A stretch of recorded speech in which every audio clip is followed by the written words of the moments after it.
What's going on, everybody? Here we are back at a No Frillz podcast, season 2, episode 25. I am the host, Chrismatrix here. Yipes is, of course, away on some business, but to the left of me, I have a relic, an NYC legend. I have Henry GoldenCen. What's going on, Henry? What's going on, guys? How we doing, man? How's everything? I'm feeling ancient, you know? you are ancient. You up there, bro. You up there. But, you know, the man who never ages, what is the secret? The secret is going to the gym. That is the secret. And not to have a bad diet. No wrinkles, no gray hair. If you look at Henry from B5, he looks the same. The hairstyle is just different. That's right. Oh, my gosh. But, yo, what's going on, though? So, we are here because I've been asking Henry to get up here and be on the show for quite some time now. Henry's actually a longtime friend. He was one of the runners of the legendary New York City arcade Chinatown Fair, if you don't know. And which is not the same anymore. Yeah, it's definitely not the same anymore, but we're definitely going to attack that. Meanwhile, I'm going to go ahead and sip on some of my Martin Elise sparkling cider. Look, the bottle's almost gone. I was telling everybody to get some. Henry, you want some more of that? Yeah, sure. Oh, yeah. It's carbonated, that's why. I love all carbonated drinks. Look, I'm going to give you the last. It's the fizziness. So, we're about to chop it up right now. Let's toast it up. Yep. To old times. Old times. Okay. So, here we go. Henry. So, what we like to do here at the No Frillz podcast, we're going to let the audience get to know you. Mm-hmm. So we do something we call humble beginnings. So first thing I want to know, how did you get into fighting games? I want to go all the way back. Well, I first got into fighting games because my brother introduced it to me. And we were at a laundromat. And we were cleaning our clothes. And there was a Street Fighter machine there. Which one? The first Street Fighter? First Part 2? Fighter, no, the first one. Street Fighter 1. Yeah. Wow. At the laundromat. The most balanced game in the world. I didn't know at that time what a fighting game even was. I just wanted to play. Yeah. Because I was bored at the laundromat. I was just standing there watching the laundry spin and keep on spinning. I was like, this is boring. And I watched my brother, and he had like $1 that day, and he was playing fighting games. I was like, let me play. It's so boring at the laundromat. I mean, you know how boring it is. You gotta wash, dry, and then fold the clothing. There's nothing to do. Frank. So we sat at the laundromat for like an hour or something every day. But then one day I saw my brother playing, and I said he had $1, and then he played it, and I said, let me play. And then I started playing, and I said, oh, this game's pretty fun, right? And after I played like one game, which of course I lost, I was like, damn, 25 cents gone? I was like, oh. He said 25 cents gone. I was like, that's like an extra 15 minutes on the dryer. I could have drier clothes. And then, you know, I had moist clothes instead that day because we spent that quarter on the Street Fighter game. Look at that. You can't even dry the clothes. That's actually really smart to put an arcade machine in a laundromat because, you know, they have the coin machine. So you got to spend money and get coins. You got to already. Genius. Oh, my gosh. And then after that time, I would go to a laundromat and play Street Fighter 1. And that was when I was like 8. And then when I started growing up, we lived near Chinatown Fair, but I never went. Okay. Because it cost money. Back then, it was hard, man. It was very difficult. I grew up from humble beginnings. Like, our parents had nothing when we came to America. Absolutely nothing. The only thing we had was some clothes. What's your native nationality? Chinese. Okay. Came from China. I came when I was 3. My parents brought me over when I was 3 years old. And we came here. We had nothing. When I was growing up, we had nothing. I had the same pair of jeans when I was like from 3 years old to like 6. and I had the same pair of shoes. And my mom would just patch them up because she worked at the factory every day, like 7 days a week. And so did my dad. The struggle. That time was funny because I used to go to the factories too. And I was thinking, maybe I'll help my mom and dad at the factory. We're going to make some money. So what I did was I worked at the factory also, you know, child slave labor back then, you know. I went to work there, and back then they used to give 5 cents to cut all the threads off a garment. Wow. Yeah, 5 cents. So it usually takes me like 10 minutes. Wait, what with scissors? with clippers, like little small scissors that you clip the threads with. And the threads off the that was funny because after I was introduced in Street Fighter, I started working extra hard. I was like, yo, I gotta play those video games. I was like, with the threads, I was like speeding it up. I was cutting these threads so fast. So I would cut like 5 pieces of garment and make 25 cents. Oh, wow. Because that's what the manager gave. And I accumulated like $2 one day. And I was like, oh my God, $2. I'm going on a spending spree. Yo. The funniest part was I actually went in Chinatown Fair and they had Street Fighter 2 there. I didn't even know it even came out. But that game was 50 cents. And I was like, oh my God, this game is awesome. Inflation. Already. Gosh. And then I played it and I was mesmerized. But I said, this is better than Street Fighter 1. Did you tell your brother about it? Did he go with you, or you went by yourself? I just went by myself. Oh wow! Oh, yeah, were you trying to get good to beat him on a low? No, I wasn't trying to get good. I was just like fascinated with it because there were so many people playing it on this one cramped machine at Chinatown Fair. Oh my gosh! And I lived across the street, so I just come downstairs. Did your parents know you were playing video games? Did they know you was? Yes, that's what you were doing with your money. You want to tell you how they knew? They knew immediately. They came up to me and said, "Where is your $2 at?" And I was like, "Oh." They're like, you're supposed to use that $2 to buy your breakfast. I'm like, breakfast? I'm not getting my allowance, which was like a quarter. I'm not getting my quarter. And then he's like, no, you're not getting anything this week. And I said, you wanna get allowance, you gotta work for it again. So I would go on every Saturday and Sundays. I would cut threads so hard. Damn. And that was the life. I would spend only 2-3 hours cutting threads. It wouldn't make a lot. So then I was like, man, this is a struggle. You know what? I'm not going to play Street Fighter. I'm just going to watch. Watch until I get better, Yeah.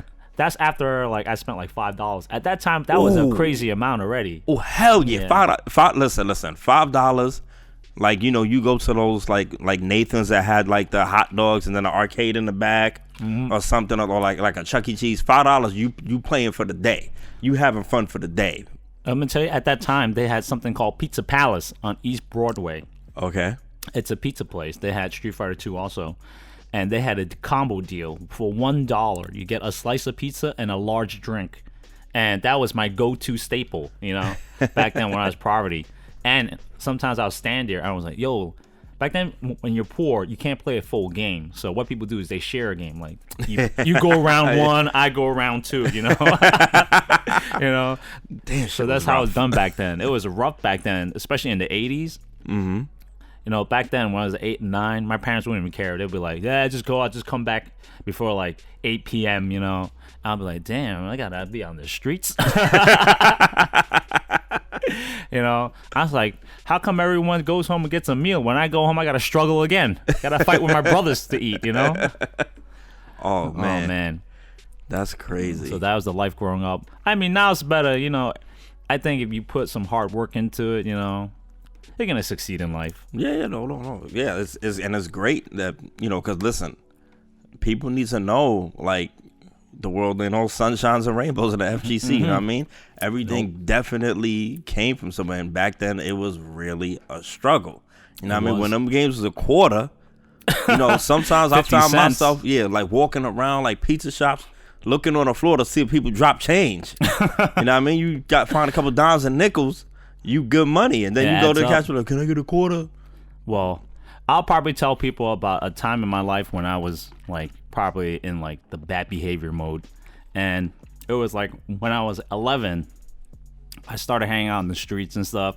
And what I used to do to find money was to pick phones. Back then when you drop a quarter on a phone, you're supposed to get a quarter back. So in what we do is in the phone booth. So what we do is I know this. Oh gosh, we used to rig the phone booths and put a plastic bag inside of the coin return. And what happens is your quarter would never fall out. All right. So I was thinking at a time when I was 11, I was thinking yo, this is better than cutting threads. I make a quarter immediately. Yo, definitely not trying to work in the factory anymore. So. Oh, God. So there was one day I was hanging out with my friend, John Polizzi. He used to be a Chinatown shout out to John regular. Polizzi. Yeah. I'll sip to that. He's a Chinatown regular back then, and I used to tell him, like, yo, I found a way we could make good amount of money. And he said, how? And I was like, yo, we could go collect money from the payphones. So we were doing this for an extensive long time because, you know, back then to call collect in New Jersey cost $1. Right? Oh my goodness, right? So we used to play at this arcade in Midtown called Penn Station Break, which was a timeout. Mm-hmm. So we went there, right? And what we do is we go there and we set up the phones in Penn Station because Penn Station had the most people making phone calls back then. Collect too. Like you had to go call collect, it would be like $1 per minute. So they would put $1 and if it doesn't go through, they lose $1 immediately. Oh. You know what's crazy? I would tell you, I was averaging about. So bad. It's so bad. I was averaging about every payphone about $22 an hour. Yo, there's people not making $22 an hour right now. Yeah, that's crazy. That was. Oh, I'm gonna call you Ocean's Henry. But that was a struggle back then. You know, you gotta find and $22 an hour back then is not a struggle. But it's not as free as you think it is because you gotta fight with the bums because they. Yep. Those bums be picking the phone too, and these homeless people come out and see like a little scrawny kid, he's like Asian kid picking phones, like, what are you doing? Get away! And I'd be like, I don't care how much you smell. I'm gonna get this money. Don't fight with me for this money. I'm poverty too. Oh my God, yo, the things we do when you're forced to. Well, maybe he wasn't forced to, but I mean, in a way, you know what I mean? The things that we do. It's the lifestyle back then. No. That's fact. You gotta get real creative with it. You do. That is definitely crazy. He said a plastic bag. So let me get this straight. So you stuffed the bag in the coin return part? Yeah, in the coin return part. So then when you go like this, it goes. None of the coins were dropped down because they're clogged by the plastic bag. So what you do is you get a coat hanger, right? That's what we did. I went to my the factory. They had tons of coat hangers, and what I do is each day, if I stop by on like Saturday or Sunday, I would take like 2-3 coat hangers, and then I would bend them and flex them in the hook so I can pull the plastic bag back out. And then that's when all the change would drop out, and you'd be like, jackpot! Oh my goodness, those were fun times though. Oh gosh. Oh my gosh. Okay. I'm gonna tell you the record I ever had for picking phones was, I think that I spent the whole day like from the day it was like 12 in the afternoon to about 4:30. Me and John must have picked at least over like 30 phones. We were walking around during the morning. I set up the phones before I go to school sometimes. Sheesh. Around the Chinatown area, and only when we go to like Penn Station Break, we set up the phones there. It usually only takes an hour. However, you got to be smart about it. If you let the coins build up, they get clogged so much that you can't even get the money out. Oh, yeah, you can't get the money. They just get trapped in between the door because it doesn't open anymore. So you have to be smart about that. Stop. Yeah, you can't let the coin booth get over like $20. It becomes hard to pick. Yo, stop. Yeah. Yo, Henry, write a book, bro. That is godlike. They don't have payphones anymore. We got cell phones these days. Yo, when you go on stream, we'll change your name to the phone picker. It's godlike. But those were the struggles back then. And I'm gonna tell you, the maximum day I made, it was $189. Yeah. Wow. One day. In coins, though. In coins. Where'd you take the coins? I went to Sam. I went to Chinatown Fair. Oh, my God. And I said, Sam, would you like some quarters? And he was like, sure. He at the arcade. It's like, I take all change. And I was like, yeah, this is good. Look at that. He had the perfect hustle. We got freaking Chinese gangsta over here. Oh, it's not gangster mode. It's just poverty mode. We got Henry Lucas. Oh, my gosh. I mean, back then my parents wouldn't give me allowance sometimes because they were working so hard in the factory. And I didn't want to ask them back then. I'd be like, yo, man, they working for a nickel. And they're mad hard. And then here I'm picking phones. I'm making tons of money. Yeah, at your rate, you could pay the damn rent. Well, back then everything was rent controlled. So, you don't pay much rent. And today, people that are rent controlled don't pay as much rent as they should. But, I don't know how economics works with rent control. That's just ridiculous. I remember my neighbor back then, an old lady, was paying $30. And then still, in 2019 now, she's paying like $33. I'm like, Fred, That's crazy. Yo, I'm like, that's crazy. She's been living there for like over like 50-something years. I'm like, $33? I wish I had a 2-bedroom apartment for $33. That's godlike. Yeah. You're living for free. Huh? You know, Yep. what do you do? I remember my landlord used to come up and be like, $33? You know, your rent doesn't pay for anything, not even the electricity in the hallway. And, he gets mad tight. That Chinese guy, he's like, why you guys always asking for so much? I was like, bro, I just need hot water back then. Can I take a shower?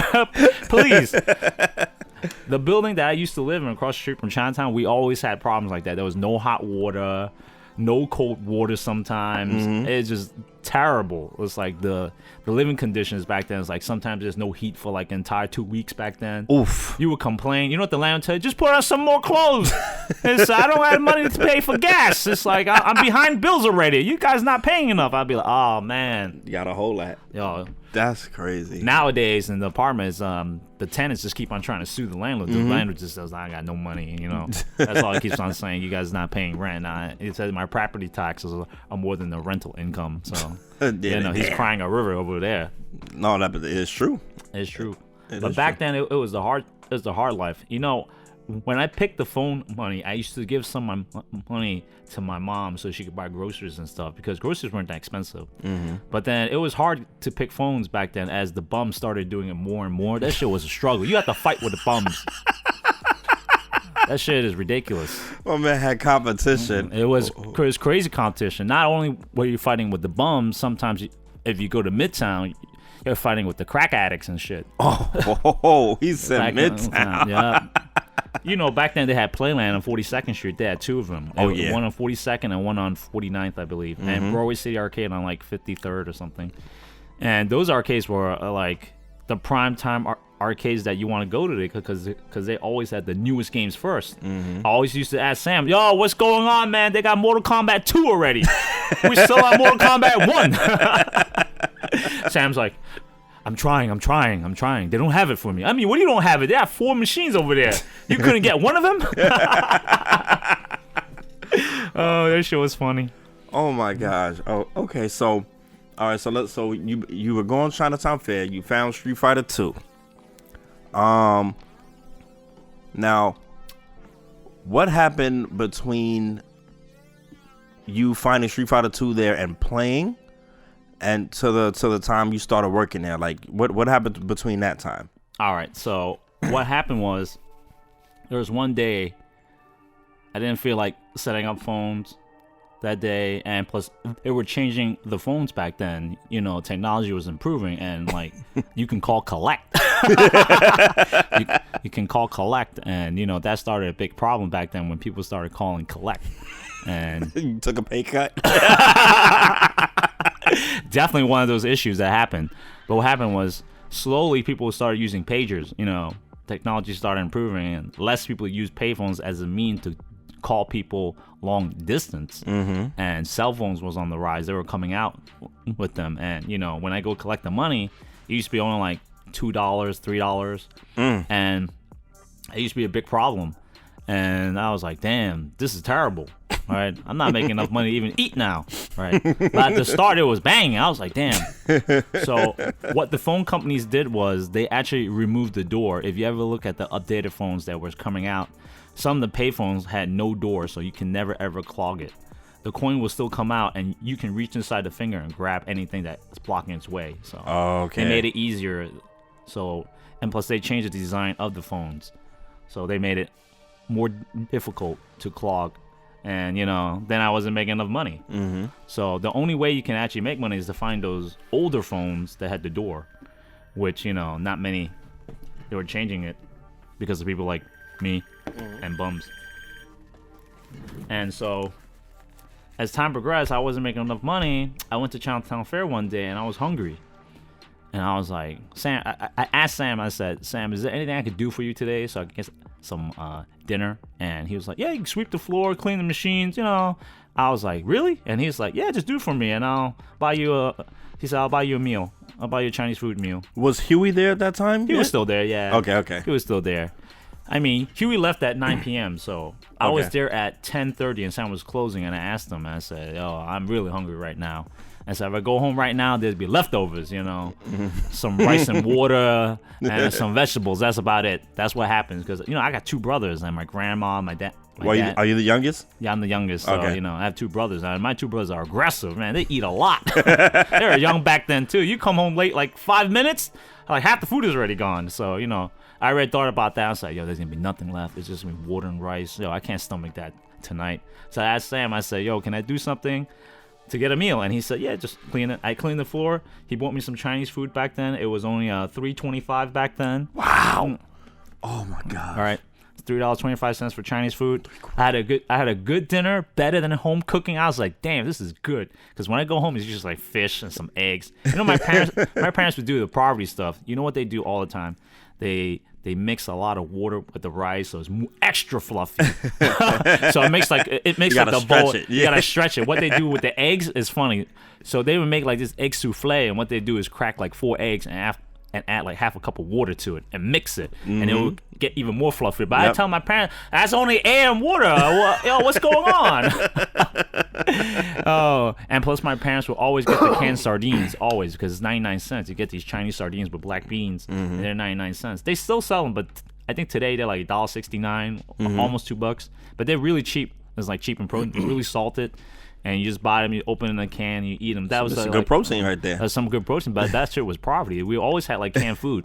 Like back then, it was like, we can't afford fresh food. It's all canned food. The fresh food sometimes was too expensive. But when my mom went to buy groceries, she would never ever buy any like snack foods or anything because they're too expensive back then. She was like, why would you want to buy that?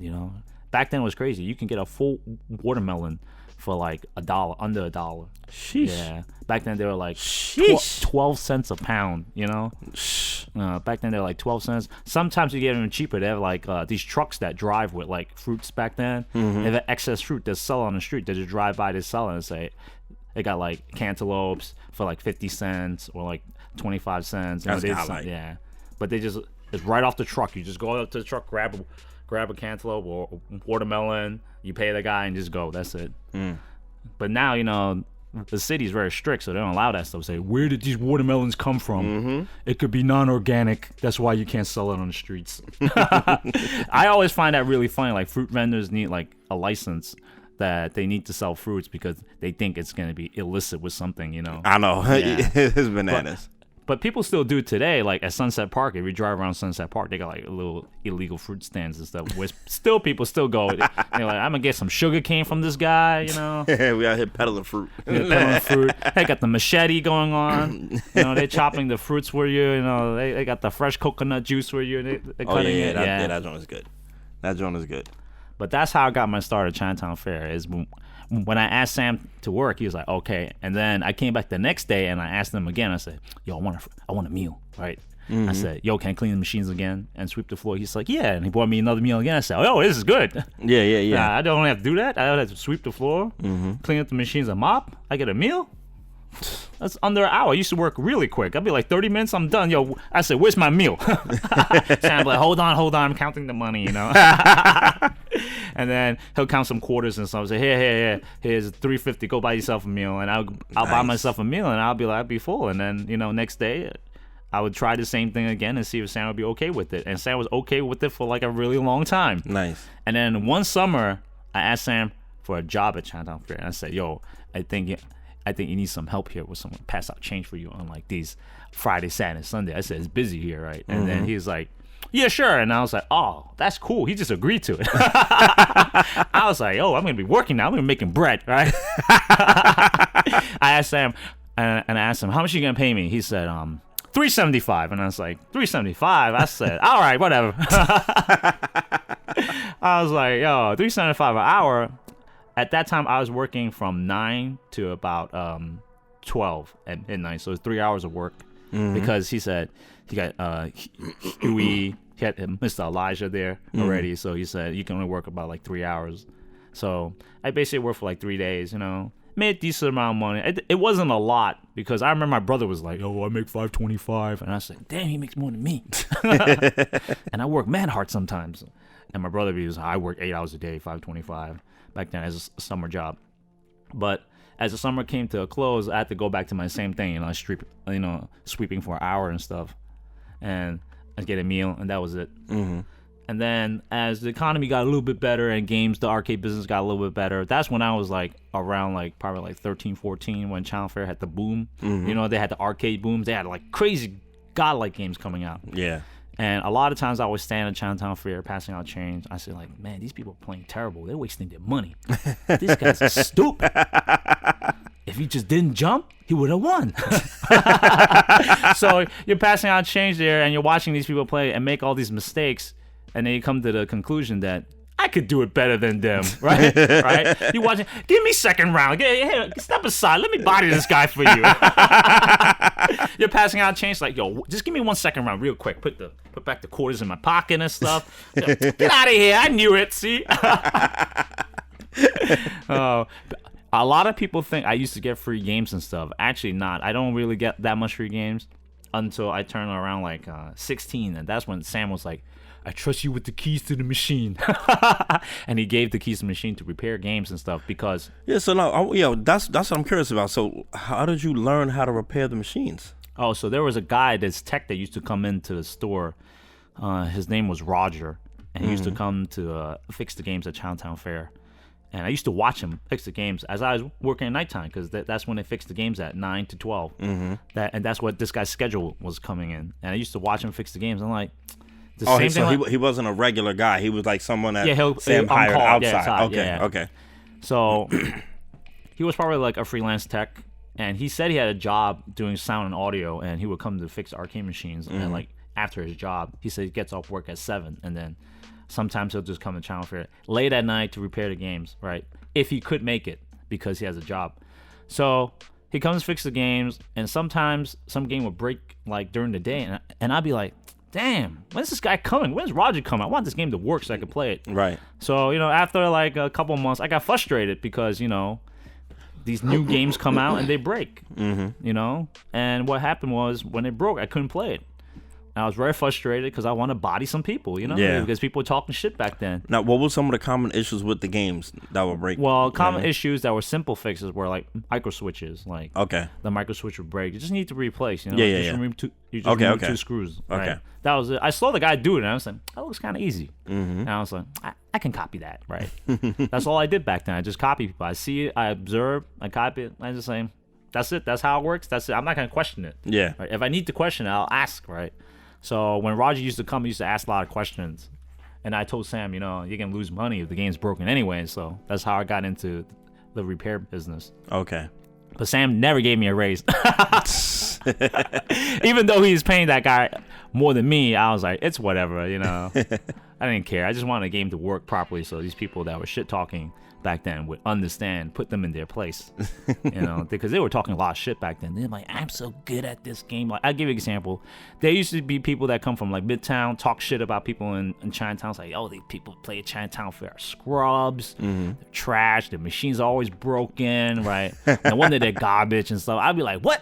Oh my God, I gotta represent my neighborhood, Yeah. So I would go uptown, and what I'd do is I'll beat those guys up there and tell them, it's like, yo, you guys are trash. I used to go to Penn Station the most, and those people used to play MK a lot there, and they used to play Street Fighter a lot there, and SNK games, and I used to play all of them. And what I would do back then was, like I say, I go with John Polizzi after school, and when I use my train pass, if you know what that is back then. It's a piece of paper. It says it has the S on there in a different colors. And it has a different month on it. So I use my train pass, right? And we go to like all these arcades back then. We usually walk up there, and what we do is we go up there, we play some games, and the first thing we do at the arcade is not play the games. What we do is we dig for quarters. So you go to the coin rejection slots, and you dig in and you find some quarters. And we would find the most quarters at Penn Station break. I usually would find like maybe like $2 there, and I'd be like, that'll cover my entire day. And I was like, that's good enough already. I'll just watch people play. And you know what's crazy back then? At Penn Station break, they had a policy. Every time they fixed a 25-cent game, they had to increase the game to 50 cents. What? Yeah, that shit was wild. I was like, what is this? Huh?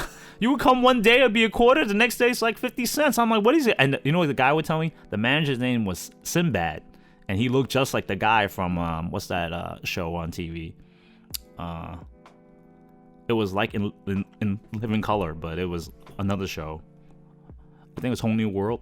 But anyways, the manager there, I knew that guy. He would always tell me, like, you kids gotta stop digging for quarters at the arcade. It makes us look bad. And I was like, nah, I ain't got no money. It was frustrating to see, like, this Asian boy, you know, what is Asian boy doing with his white kid up there all the time digging for quarters at the arcade, you know? So I always used to ask people. I had no shame back then. I would go up to customers at the arcade and say, excuse me, sir, do you have a quarter so I can make a phone call to my parents? You know, I'm kind of lost. And some people would be like, gosh. And some people are like, oh, all right, here. And they're giving me a quarter. I say, yes, one game. Sympathy works, you know? Oh, my gosh. Oh. That's how it was back then. You just tap someone on the shoulder and they're playing a game. If it, like, sometimes I could perceive by their body language if they can, like, give me a quarter or not. Like, you go stare at someone, I was like, is that guy gonna give me a quarter? I was like, he might. The scouting. The scouting, yeah. You see the scouting right there? Especially at Penn Station break, you can scout outside too, because sometimes Sinbad would get mad, you know, at me and like John Polizzi asking people for money and stuff. So what he would do, he'll kick us out and be like, yo, dude, stop asking people for money, right? He would throw us out, and then we'll be outside in the hallway in the big corridor. So what I do is I go and I beg for money from people that look like they're like not so busy, you know, they're not like they're waiting for like a train or something. Yeah. I don't ask people like in motion, right? I ask people that like still, you know. So if you see someone carrying like a big bag or some luggage and stuff, you just stop by and ask, excuse me, do you have 25 cents? You say kindly, right? And you give like a sad face and like, there's a sad Asian boy asking for money. Oh. Back then, I looked so poverty. I had like holes in my jeans. I had like dirty sneakers that I had worn. My mom just washed my sneakers. All they do is they take in the bathtub, spray some water on it, and just squeeze it back then. But that was funny. So I would ask people for money, and you know what's crazy?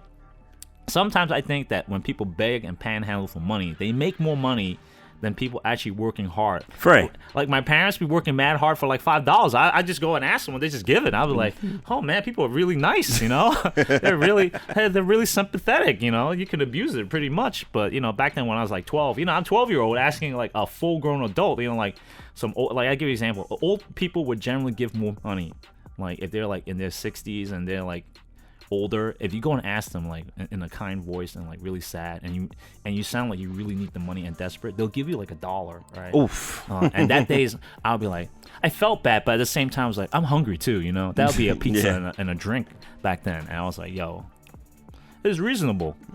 So I mean, they're just being nice, and all I'm doing is just asking, you know.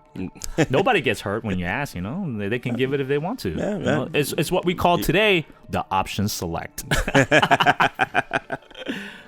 So you started becoming a repair guy, working at CF, and you would go to other arcades because they would think that people from Chinatown Fair weren't that good. It's crazy because when I came on the scene, all the arcades I went to, from the Bronx to Manhattan, everything, Chinatown was like the place. You know what I mean? Like okay, everybody's nice down there. It was nice starting when like I was like 13, 14. That's when it started getting nice because me and John Polizzi and these other gamers like John Gordon and some other people. Shout out to Flash G. Yeah. Old school. Would go to other arcades and we would play these people. Okay. And we would body them because we know they suck. And we spread the word that Chinatown Fair is the best. That's my whole goal too, because I worked at Chinatown. I can't be having people disrespect my spot, you know. Facts. You know, they come up here and say it. So at CF, were there any fighting game tournaments before you started like working there? No, there are no tournaments. And actually, how tournaments actually happened is, that's what I want to know about. Okay, when I was 16. There was a guy who came to the arcade. There's a white guy. He looked like a surfer type guy. His name was called Alex K. He came and he brought a person called Alex Cool. Alex Criminal now, but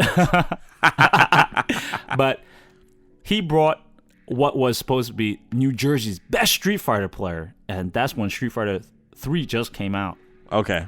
And he brought John Crespo from New Jersey. Shout out to Crespo. And at that time, he said, this is the best New Jersey player. Oh my God. At that time, me and Eddie Lee were practicing every night at Chinatown Fair. That was when we were like 15, 16. Street Fighter 3. Street Fighter 3, because it just came out as a new game, and he brought John Crespo there, and we were playing him, and we must have bodied him like at least like 30 times. Me and Eddie were taking turns, rotations on this man, and bust ass. Yeah, it was so bad he broke the only stool at Chinatown Fair. We only had one chair, and he busted it, and I was like, oh no! Wow. He got so mad because he got bodied, and Alice K came and said, "You guys are pretty good. There's an upcoming tournament coming up," and he said, "And I was like, tournament? The hell's that?" And he said, "I think you guys should go to New Jersey for this tournament. It's called ECC, East Coast Championships." Wow. And I was like, ECC? Nah, I ain't got no money to go to New Jersey. And Eddie was like, I think we should. Yeah, I think we can go. I don't. It's good for a challenge and stuff. He was saying that. So Alice K said, if you guys need some help, he said, I'll drive you there. And I said, drive? We don't got to pay money? I was like, all right, this looking good. All right. So we went to ECC that first time, and it was in Dunellen still? Dunellen. At the break? At the break. Okay. That's our Jet first. Fee?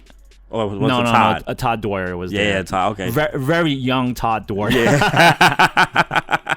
Very young everybody at that time. Uh-huh. And we went there, and Alex K drove us there. But sadly enough, he didn't drive us back. Oh my gosh. Oh my God. It was funny. We went there, and then he didn't drive us back, and then we had to take the train. The last train was at 12:05. Yep. I remember. And I was like, we were actually stuck there. A lot of people don't know. We were stuck there at ECC, and we couldn't leave until we had to wait for the morning train. It was like 5 something. Ooh. Yeah. But the train was cheap back then. It was like only $5. And we had already won, so me and Eddie were y'all. So y'all won that tournament? Yeah. Oh, well, who he won? I got third, but who got second? Crespo? No, it wasn't Crespo. It was someone else. Okay. I remember Eddie was first in Marvel and also in Street Fighter. Okay. And I got third because I only played Street Fighter back then. And at that time, people were playing Super Turbo also, and I was like, oh, this game's interesting. I want to play it too. So I played it too. I played Super Turbo a long time ago too, but at that time it was getting old already. Remember, Super Turbo is already predates Alpha, or not predates, was already an old game at that time because we had already had Alpha 1, Alpha 2, yeah, and then we had a Street Fighter 3, and Street Fighter 3 was the game at that time. But I remember Eddie was like, Street Fighter 3 is broken anyway. There's so many infinites and shit. I was like, yeah, that's true. This game is busted. There's some cheap stuff. So when we went there, because of Alice K, Eddie won some money and I had some money too. So we just stayed and we chilled at the train station, and then we just caught the next train the next day, which was really long already. But back then we were young. We weren't tired. Back then I used to do 72 hours, no sleep, fine. But today, one day, oh my God, I'll be dead already. How long was that tournament though? It was pretty long. It ended at the entire day ended at 11:30. At what time did it start? It started early. It was it was supposed to start at 2, but it started at 3 because there was a lot of bracket writing back then. How many cabinets did they have? For Street Fighter 3, they only had 1. Oh my God! But there weren't that many entrants at that time. There was only 30 something. 30 people on one cabinet is crazy though. It is. Oh my God! But they went fast though. Winners and losers bracket? Winners and losers. Double elimination. Yeah. Oh, it was pretty long. No streams, just straight cam footage, right? No, they didn't have cam footage until David Spence. Is that his name? David Spence with the camera. He used to come with the cameras to the ECC. I don't remember. Sorry if I don't remember 100%. Okay. But he used to film a lot of footage that was occurring during the tournament scene at that time. And then the following year, Alice K was talking I have a friend in the Midwest. His name is Jason Wilson, and he runs an event there called Midwest Championships. And I was like, Midwest Championship, Chicago.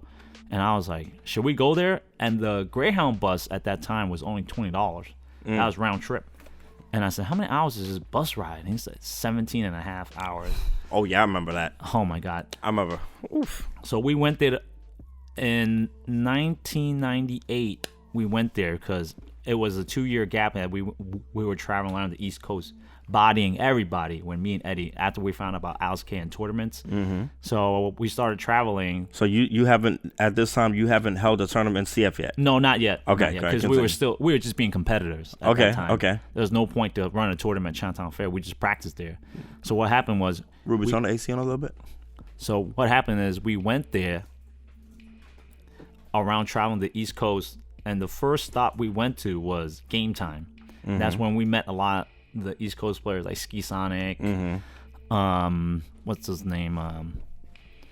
There were so many people. It was David, I believe. There's so many people that I don't remember all the names because it's so far gone already. Yeah. But there was a lot of competition there. And that's when we first went there. And I remember Alex K was telling me, like, these people at Game Time are pretty good.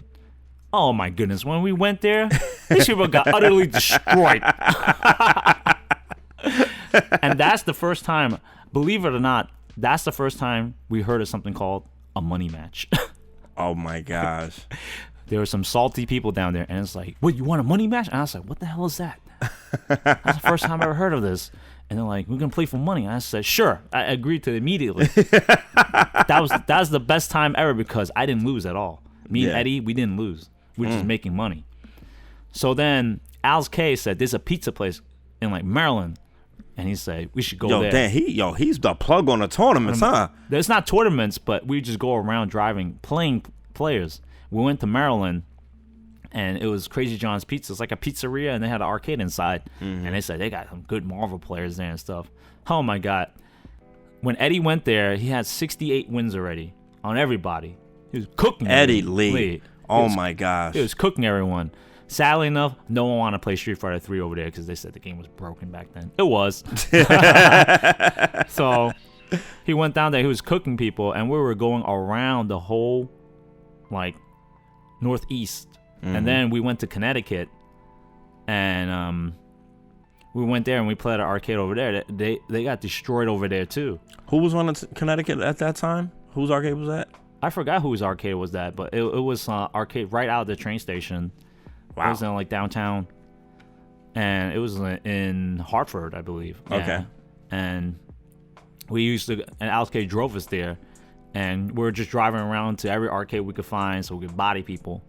And what happened was, after we bodied everyone, we finally figured out that most of the people are pretty bad at fighting games. Yeah. You know, back then we have like secret tech for certain players. Like me and Eddie would like come up with like certain like strategies or certain setups that people never ever seen. Because there's no internet back then. They don't know about this. When we hit them with the okie doke, they're gonna get bodied.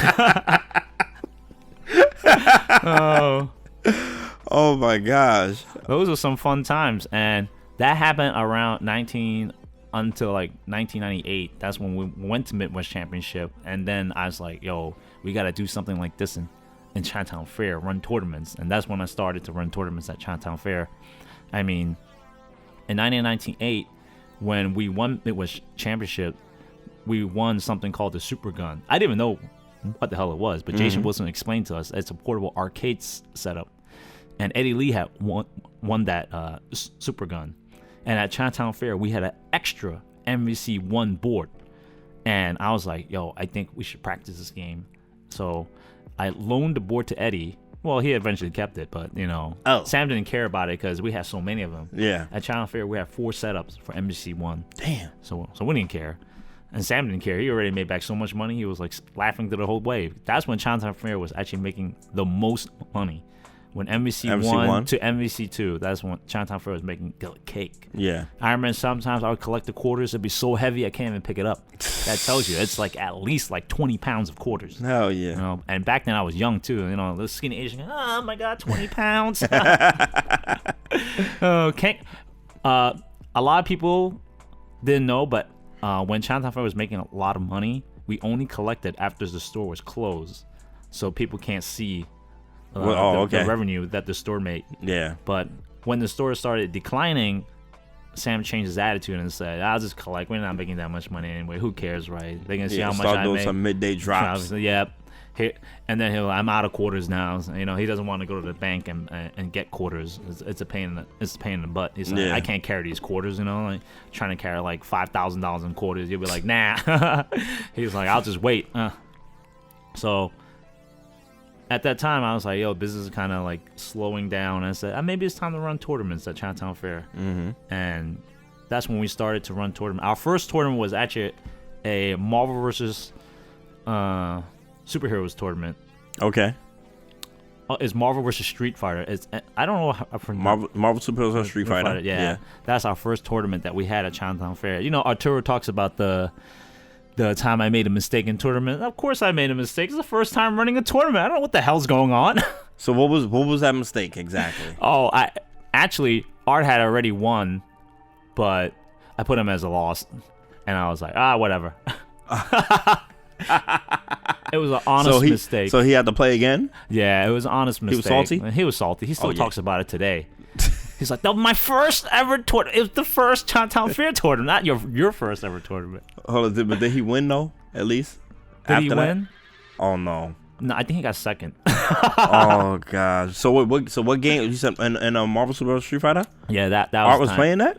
Art was playing that at that time. Yeah. Oh wow. Okay. Yeah. Okay. Art was like our student, So how many people were in that first tournament?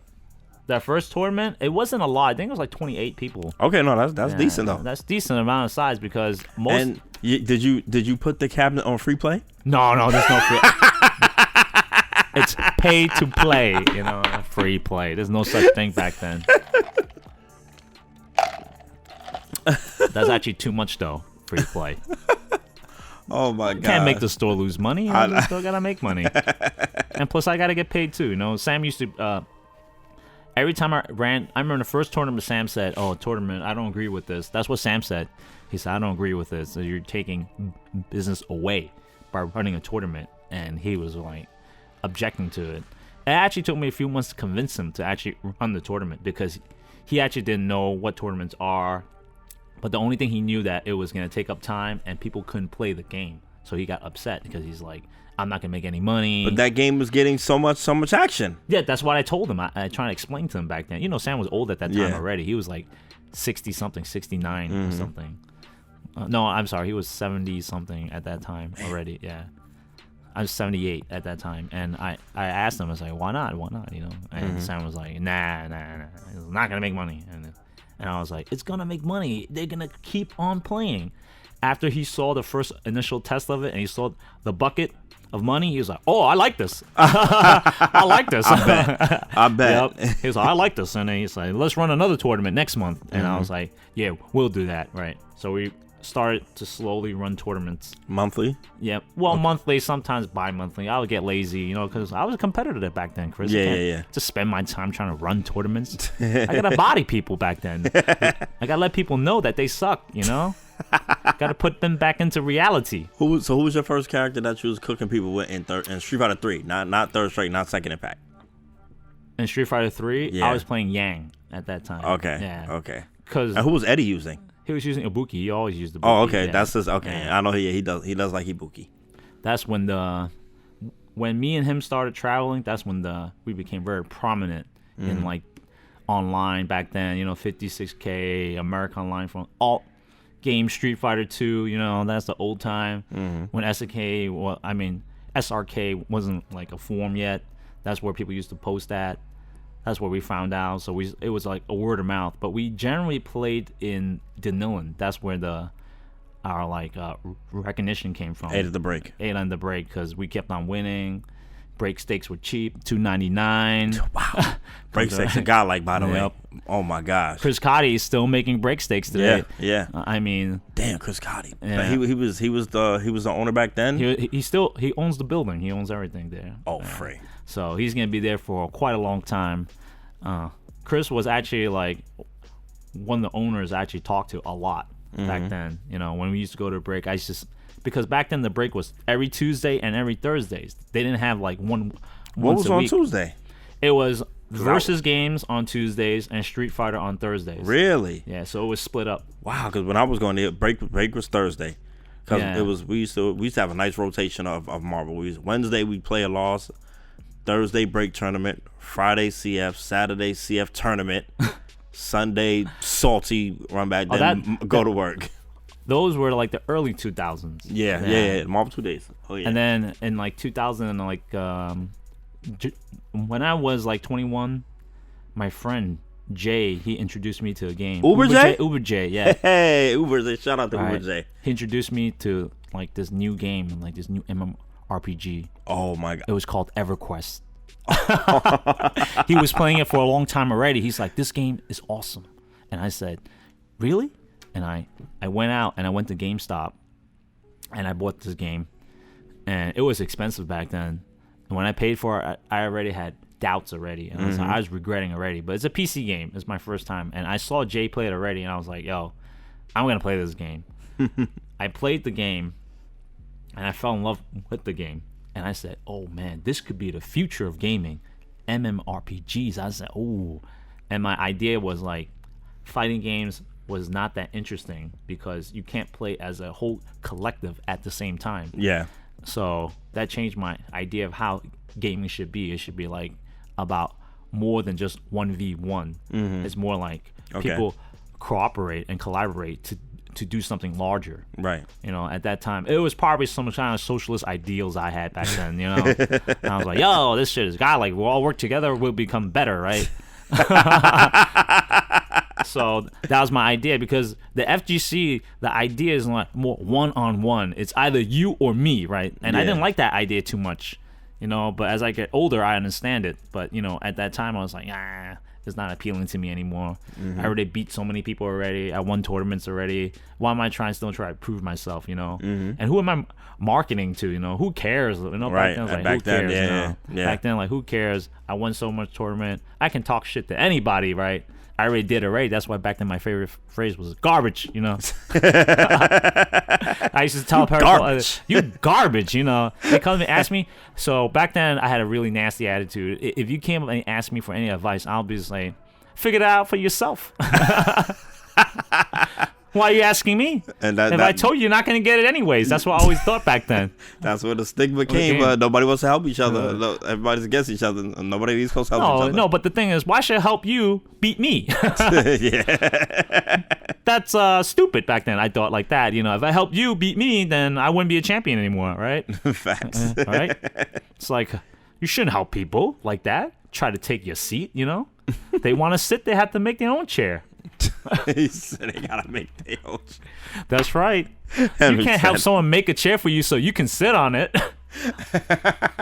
That's the kind of analogy I had back then. I was thinking like, this guy's trying to dethrone me. Then he's gonna talk shit to me, and I have to be humble. I have to keep my mouth shut. Oh my gosh. So, what was the largest tournament that was held in CF? The largest one was the Marvel 2 tournament, 100 hits. That was a big tournament. We had over 132 people at the tournament. That's when in CF it was so bad. Oh, you know what's crazy, Chris? We only had 2 Marvel setups. Oh my gosh! 2 Marvel in the back, way in the back then. With the Marvel setups, remember? I moved them to the back. Oh my god! 2. That was before my time. 2 Marvel 2 setups, and it was so bad. Eddie was there, Justin was there, young chubby Justin, not like he's very young. He's like at that time he was like 16 or 17. He's like this little fat chubby kid, you know. Every time he plays, he's like,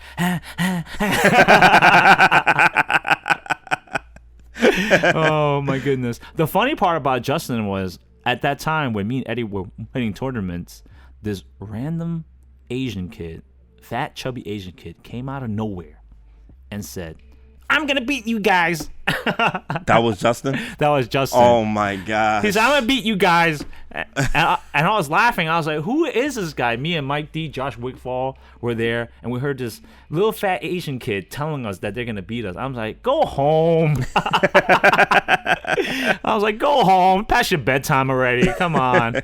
Get real. All right. And then Justin was actually there playing almost every day exclusively after school. And I used to see it because, you know, I used to work there. I was like, damn, this kid is hardcore. And when he was playing Marvel 2, I was like, oh man, he's getting better every day. Sanford was there too back then, but Sanford was in a different situation back then because he had a lot of problems in life. But Sanford was there almost every day too, exclusively also. Mm-hmm. And they're like every day would be like an episode of Cheers. Everyone would come in. Everybody's name. You come and see like, hey, Josh. Josh would drive from Queens all the way to Chinatown Fair. Josh Wigfall, by the way. Josh Wigfall. Mike D. Liston, when he had a full set of hair on his head.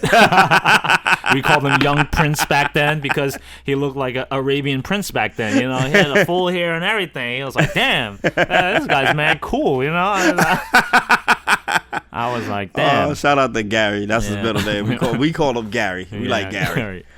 But at that time, everyone was really young back then, and we were playing a lot of games back then. And Justin Wong just magically just popped up on the scene, and he was playing a lot of Marvel 2. So was Eddie. Then they were actually going back and forth a lot. Mm-hmm. And Eddie told me, he's like, I think Justin has a lot of potential, and I was thinking, yeah, he does. He looks like he's bodying you. And Eddie would be like, not as much as I body him. And at that time, it was a real struggle. Right.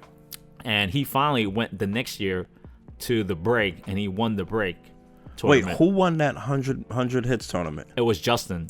Wow. Yeah. And who got second? Yeah. And Ricky Ortiz was there too at that time. Remember? Oh, wow. We had out-of-towners. He flew over, and he was there already. And he came late to the tournament that day, and I gave him a spot in losers. Okay. Because they were traveling somewhere. I don't remember where they're traveling from. Mm-hmm. But we started a tournament at 2, and they were like, that's too early, Henry. Just think about that. 2 p.m., too early today. That's too early with 130-something people. So who got second in that tournament? Who did Justin play in the grand finals? I don't remember who he played. But I do remember that the guys from Boston were all in full force there. And, Boston, like Nestor. Nestor wasn't there. Okay. It was who's the other Asian kid? He played Cable, Psylocke. I don't remember the name. I have pictures of it, so I'll probably if I get a chance, I'll post up the pictures. I don't remember, but Justin got first though. Okay. He was dominant, and he won 100 hits. And everyone was like, "Oh man, Justin!" And they went after you win a tournament at Chinatown Fair, you have to go to the most famous restaurant, NY Noodle Town. Oh yeah, you have to go there straight. That's my spot. Mm-hmm. That's the spot. You gotta go. That's my spot. The Chow Su Fan there is godlike. Yep. Right after, and I believe the tournament ended at like 12:45 a.m. And Sam was sitting, Sam was sitting there, oh man, this is taking too long. I was rushing every tournament. I told people like, don't leave the arcade. Don't leave. We have to, if you leave in 5 minutes and I call your name, you're DQ'd immediately, right? That's what I told people. And people will come back and be like, I got DQ'd? I just stepped out for a smoke a cigarette. I was like, nah, disqualified. And back then we had no intercom system, and we just had like a regular megaphone, and that's what we were doing. It was a small megaphone. It was like a little tiny toy one. It wasn't even real. It's like a little toy megaphone. You're like just speaking through it, but that didn't work that well, so I just yelled back then. I had a loud voice back then, so I just keep on yelling, and I got a sore throat that day. Oh, yeah, of course. And no one knows, when we closed Chinatown Fair, I spent 1 hour sweeping, cleaning up all the garbage afterwards. There was mega garbage there that day. Mega garbage. And everyone's like, yo, let's go eat, Henry. I said, I'm not done cleaning up yet. And then I believe me, Jay, and Kevin, we went to 69 because it was like 3:30 in the morning. Yeah. We went there instead because, Noodle Town sometimes at like 3:30 they kind of get suspect, the food quality kind of gets suspect. So I'm like, nah. So we went there, we ate, we talked about a tournament and stuff. We had a lot of fun that day. It was a breaking event for the city because it brought so many people out. It brought people from New Jersey out, Boston out at that time, because we met Boston at ECC. Right, and that's how we talked about it back then. We were like, yo, you guys play? You should come out to a Chinatown event, And I was like scheduling and talking to people on America Online back then, AIM. Back then we used to AIM people, oh, hey, you want to come out and play? I posted on the forums and stuff. And it, it became a success. And then I said, I'm not doing any more tournaments anymore. you know what? It took up too much time, so much effort. I don't get anything. So I said, I'm gonna go back and play. At that time, World of Warcraft. Oh yeah, I remember when you got lost in WoW. Henry was gone. I was like, yo, Justin, where's Henry? He's on WoW. He's wild out. He's done. He's done. Yeah, you were done. I was finished. Oh my gosh. You know what? You know what actually brought me out back to play in the arcades again? Actually, there's some specific people that I will not name that were talking a lot of hot shit. All right. It was so hot like manure. All right. About what? These guys like Henry, they came up to me at the arcade. I was there at Chinatown Fair one day. They came up to me and was like, Henry, you washed up already? Washed up? I've been only gone for a year. Hold on. Who was this? No Frillz. You can air it out. No, I'm not. It's all right. We don't want to talk about scrubs there back no, then. No. Air it out. Air it. The people want to know. No, it's okay. I don't want to call it. It was a close friend that said that to me. I was very disappointed that he said that to me. At that time, we were playing Third Strike and talking shit. You know, you got to know your place sometimes. So what happened? Continue. So what happened was I got upset they were talking. I said, I'm going to go back and practice for like a couple of weeks. I practiced for a couple of weeks. And they had a tournament at the break. That's when that alleged person got bodied by me. And then Henry, who was it? Go watch the footage. Who was it? Go watch the footage. It's on YouTube. What character did they play? They played Ken. Oh. I played Hugo. But they were saying I was washed up. I was very upset because it was a friend that said that, and I was like, I'm very disappointed you would not trust me on this. Justin was saying I was washed up too at that time. It got me kind of upset too. Yeah. I was playing wild. I'm not gonna lie, I was kind of washed up. You was wild out. You was washed up.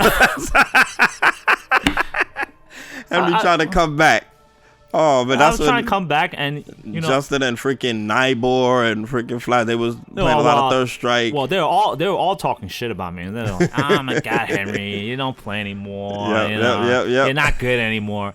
At that time, that got me really upset, and then because of that, I started going to tournaments again, and that's when I went to the Philly for one of their first tournaments. It was called March Madness back then. That was at UP? Yeah, University of Pinball. Okay. And at that time, I think the predominant game was Alpha 3 because it was newer. So I was playing Alpha 3 at that time, and I won that tournament against Arturo. There was 118 people that entered. Damn. Yeah, that's a lot of people for Alpha 3, and I won that tournament because Eddie Lee was non-existent for some reason during that time. He didn't want to go. Yeah. Because I drove there in my, in my dad's Camry. That's the ultimate beast vehicle. That's where we went to Chicago. Remember, Chris, when we drove my Camry? Hell yeah. Me, you, Justin, Fee, and Jay. Yep. And that's when Jay was knocked out for like 7 hours. He was like, I didn't know Jay was this tired. Yeah, he was. Oh my gosh. But we drove in my Camry to almost every tournament. Yeah, I was never taking that trip again. We went to Chicago. That was too much. No, in the we car. went again. No, I didn't drive. Nope, I didn't go in the car. I never drove to Chicago. First of all, when we got there, we took like another hour actually in Chicago because of the traffic. No, that was the second time we went there. I didn't go twice. I didn't drive twice. You didn't drive twice? No, I drove once because that was awful. Sitting in that traffic. But you brought your small little CRT. You guys were playing MVC2 and Justin was there. Yeah, but still, it was no. Plane ticket, train ticket. No more car. No, it was quicker though. Come on, that bus ride was ridiculous. But at least I had some space. We stopped at the rest stops. Bro, me and Jay was like this. Me, Jay, and Fee in the back. Fee was in the middle. We like this. we was crunched up in there. We were crunched up, but we took turns. We rotated. We didn't rotate. No, I couldn't drive back then. No, I'm not talking about drive. You move up to the shotgun seat, and then someone moves back when they want to. Did I get shotgun seat? To rotation remember. After people need to play. Yeah. Yeah. When some other people want to play. Have to rotate. We go to a rest stop, take a pee, and we rotate. That's how we did it. But I took a break and I came back, and then I started playing Alpha 3 hardcore. That's when we were playing like really hard. And at that time, I was playing WoW at that time. It's after like Third Strike came out. That's when I started playing WoW really hardcore. And that's when you never see me. Only time I come out is like Friday, and then Saturday, Sunday, raiding. I have no time. He said raid. Oh yeah, he said nah, I got a raid tonight. Henry, wanna go eat? Nah, I got a raid tonight. What? Nah, I got a raid. I'm like, what is that? What are you talking about? Wow. I'm like, oh my gosh. So I got a raid. I got a 40-man raid at Molten Core, man. I ain't got enough time. We got to clear it this weekend. Oh gosh. I was just sitting in front of my computer back then. I would tell you, I was sitting in front of my computer, had a lot of Coca-Cola, had a lot of Mountain Dew, had a lot of Doritos. Ranch Doritos back then were my favorite. Yeah, we lost Henry for a nice time. A nice time. It was like at least 2 years that I vanished. Yeah, Henry. But gone. I went to March Madness, and I won March Madness, and I beat Arturo that time. And Arturo was so frustrated. He was like, oh, my goodness. And I won Third Strike also at March Madness. And Justin won Arvo too. You were there at March Madness too. Yeah. That's when the pot schemes came up, when they're supposed to pay you out that much, and they're like, it's short $2 every entry. What happened to it? And it's like, oh, the owner had to take a cut, Justin's like, what? The owner took a cut? What are you talking about? This is false advertisement. That big debacle. And then I believe we went to NEC. That was the first one. It had Alpha 3 also, and I won that one also. That was the big one when who was the guy from Maryland? No. James Page. Yeah. B. More Chun was there, and he got second with and he said the funniest thing to me at that time. He's like, I'm playing Henry. I don't know who you even are. You're gonna get bodied. I looked at him. I was like, oh my god, you what? He's like, douse him. He said Chung-Li beats douse him. I was laughing at that. That was funny. That was really, really funny. And when he got bodied, he was like on a mission to beat me. He was on a mission. I tell you, he was on a mission, and he was like, oh my god, I beat Henry in this game. I never got insulted like that. No, but he was talking shit to me first, and I was like, he thought it was free, and that was definitely not the case. And I won that event too, and I was like, damn. So what I did after the event, I treated the people in my car to free pizza, because at the corner of the block was the pizza parlor there, and the pizza was pretty good. It was like $1.25 at that time, and it was pretty good. And I was like, let's go there and eat. And then what happened was, after I won that tournament, I said, I think I proved myself enough already. I don't need to win all those tournaments. And I said, this stuff is not going to work out. I'm going to get paid like $100 and stuff. I got to make more income, right? And I said, maybe playing World of Warcraft will make more money. And I said, Eddie, you have to play this game called World of Warcraft. Oh, yeah, that's how we lost Eddie. That's how we lost Eddie. I remember that. That's how we lost Eddie. I said, this is the future, Eddie. World of Warcraft, this is the future. Don't they playing Street Fighter? What are you gonna make? $90? You win first place? Come on! He was like, "You're right." And I was like, me and him were playing a lot together, and then we just vanished from the scene because of that. Yeah, we just disappeared. Because I remember at the time we were playing the new expansion, Burning Crusades. Trust me, I waited online. You know what the funniest thing was? We went to GameStop. Me, Eddie, and Jay went to GameStop to buy the Burning Crusades expansion. And there was a line wrapped around the block. And we were walking around the block, and we stood there. And I was like, yo, man, we can't be standing in this line. It's a midnight release. And we're like, God, 300 people ahead of us. So I went up to the front of GameStop. And I started to check out who was standing in line. Maybe there's someone standing there. He's a friend or something. I'll know, and we can skip it, right? So I went all the way in front of the line. Guess who I saw there? Who? Triforce was there. Waiting in line. Triforce Game Master. He was waiting in line there. And I was like, what the hell are you doing here? I was like, Isaiah, what are you doing here? That's his real name. That's why I used to call him by.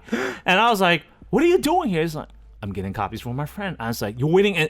How long have you been waiting here? He's like, I've been here since 6 p.m. I was like, damn, 6 p.m.?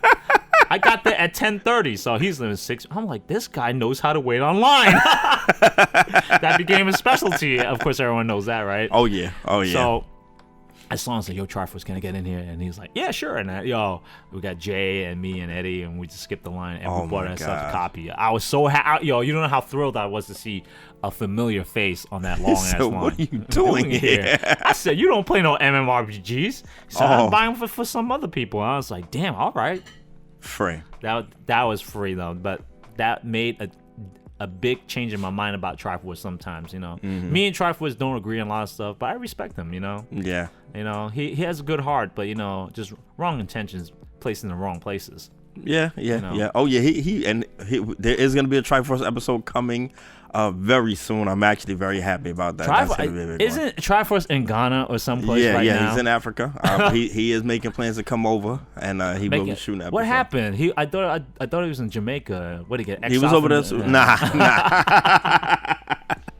Nah, man, he'll be here. But so let's go to Street Fighter 4. When I remember when you first got those, how many cabinets did you get? We only had 2 at that time. Yeah. And how much were you charging? $1. Why were you charging $1 to play Henry? I'm gonna tell you why we charged $1. A lot of people freaking $1. A lot of people don't know each of those single boards. Mm-hmm. Each unit costs $6,800.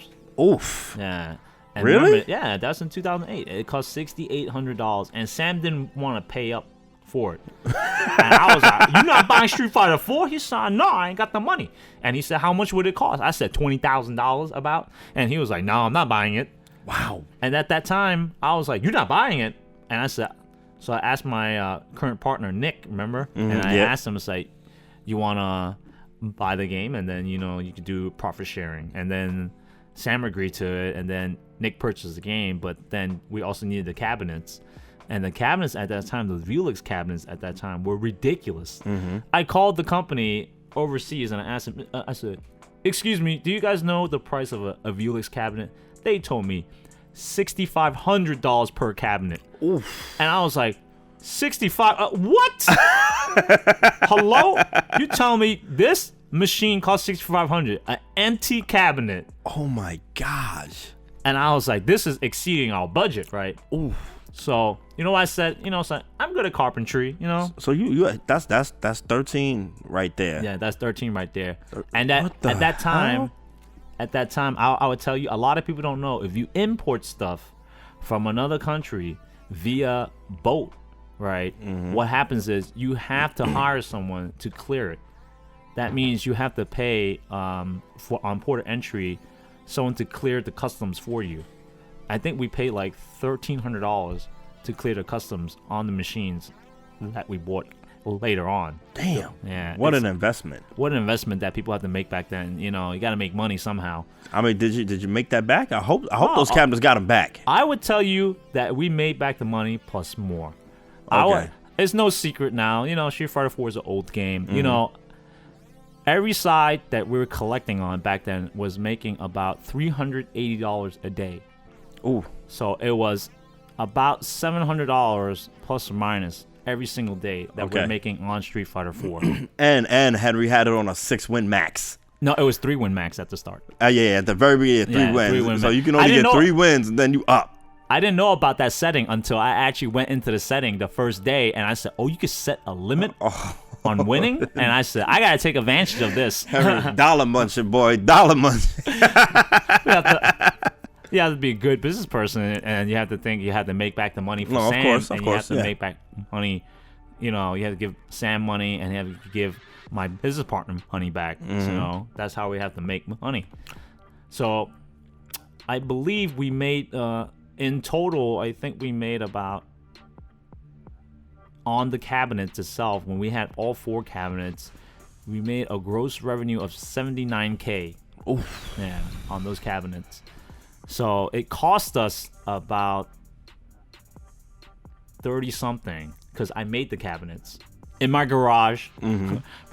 I bought a table saw and everything. I was like, it's not hard to make cabinets back then. Yeah. Remember, I made my own joystick previously. Oh hell yeah, the Cen sticks. The Cen sticks I used to make for people out of what is it? It's MDF. It's hard MDF, and I used to make those for people and stuff. But I stopped making it because back then I was like, who's gonna buy joysticks? They cost so much. Who's gonna buy this? Oh yeah. So I stopped doing that business, and it made so much sawdust.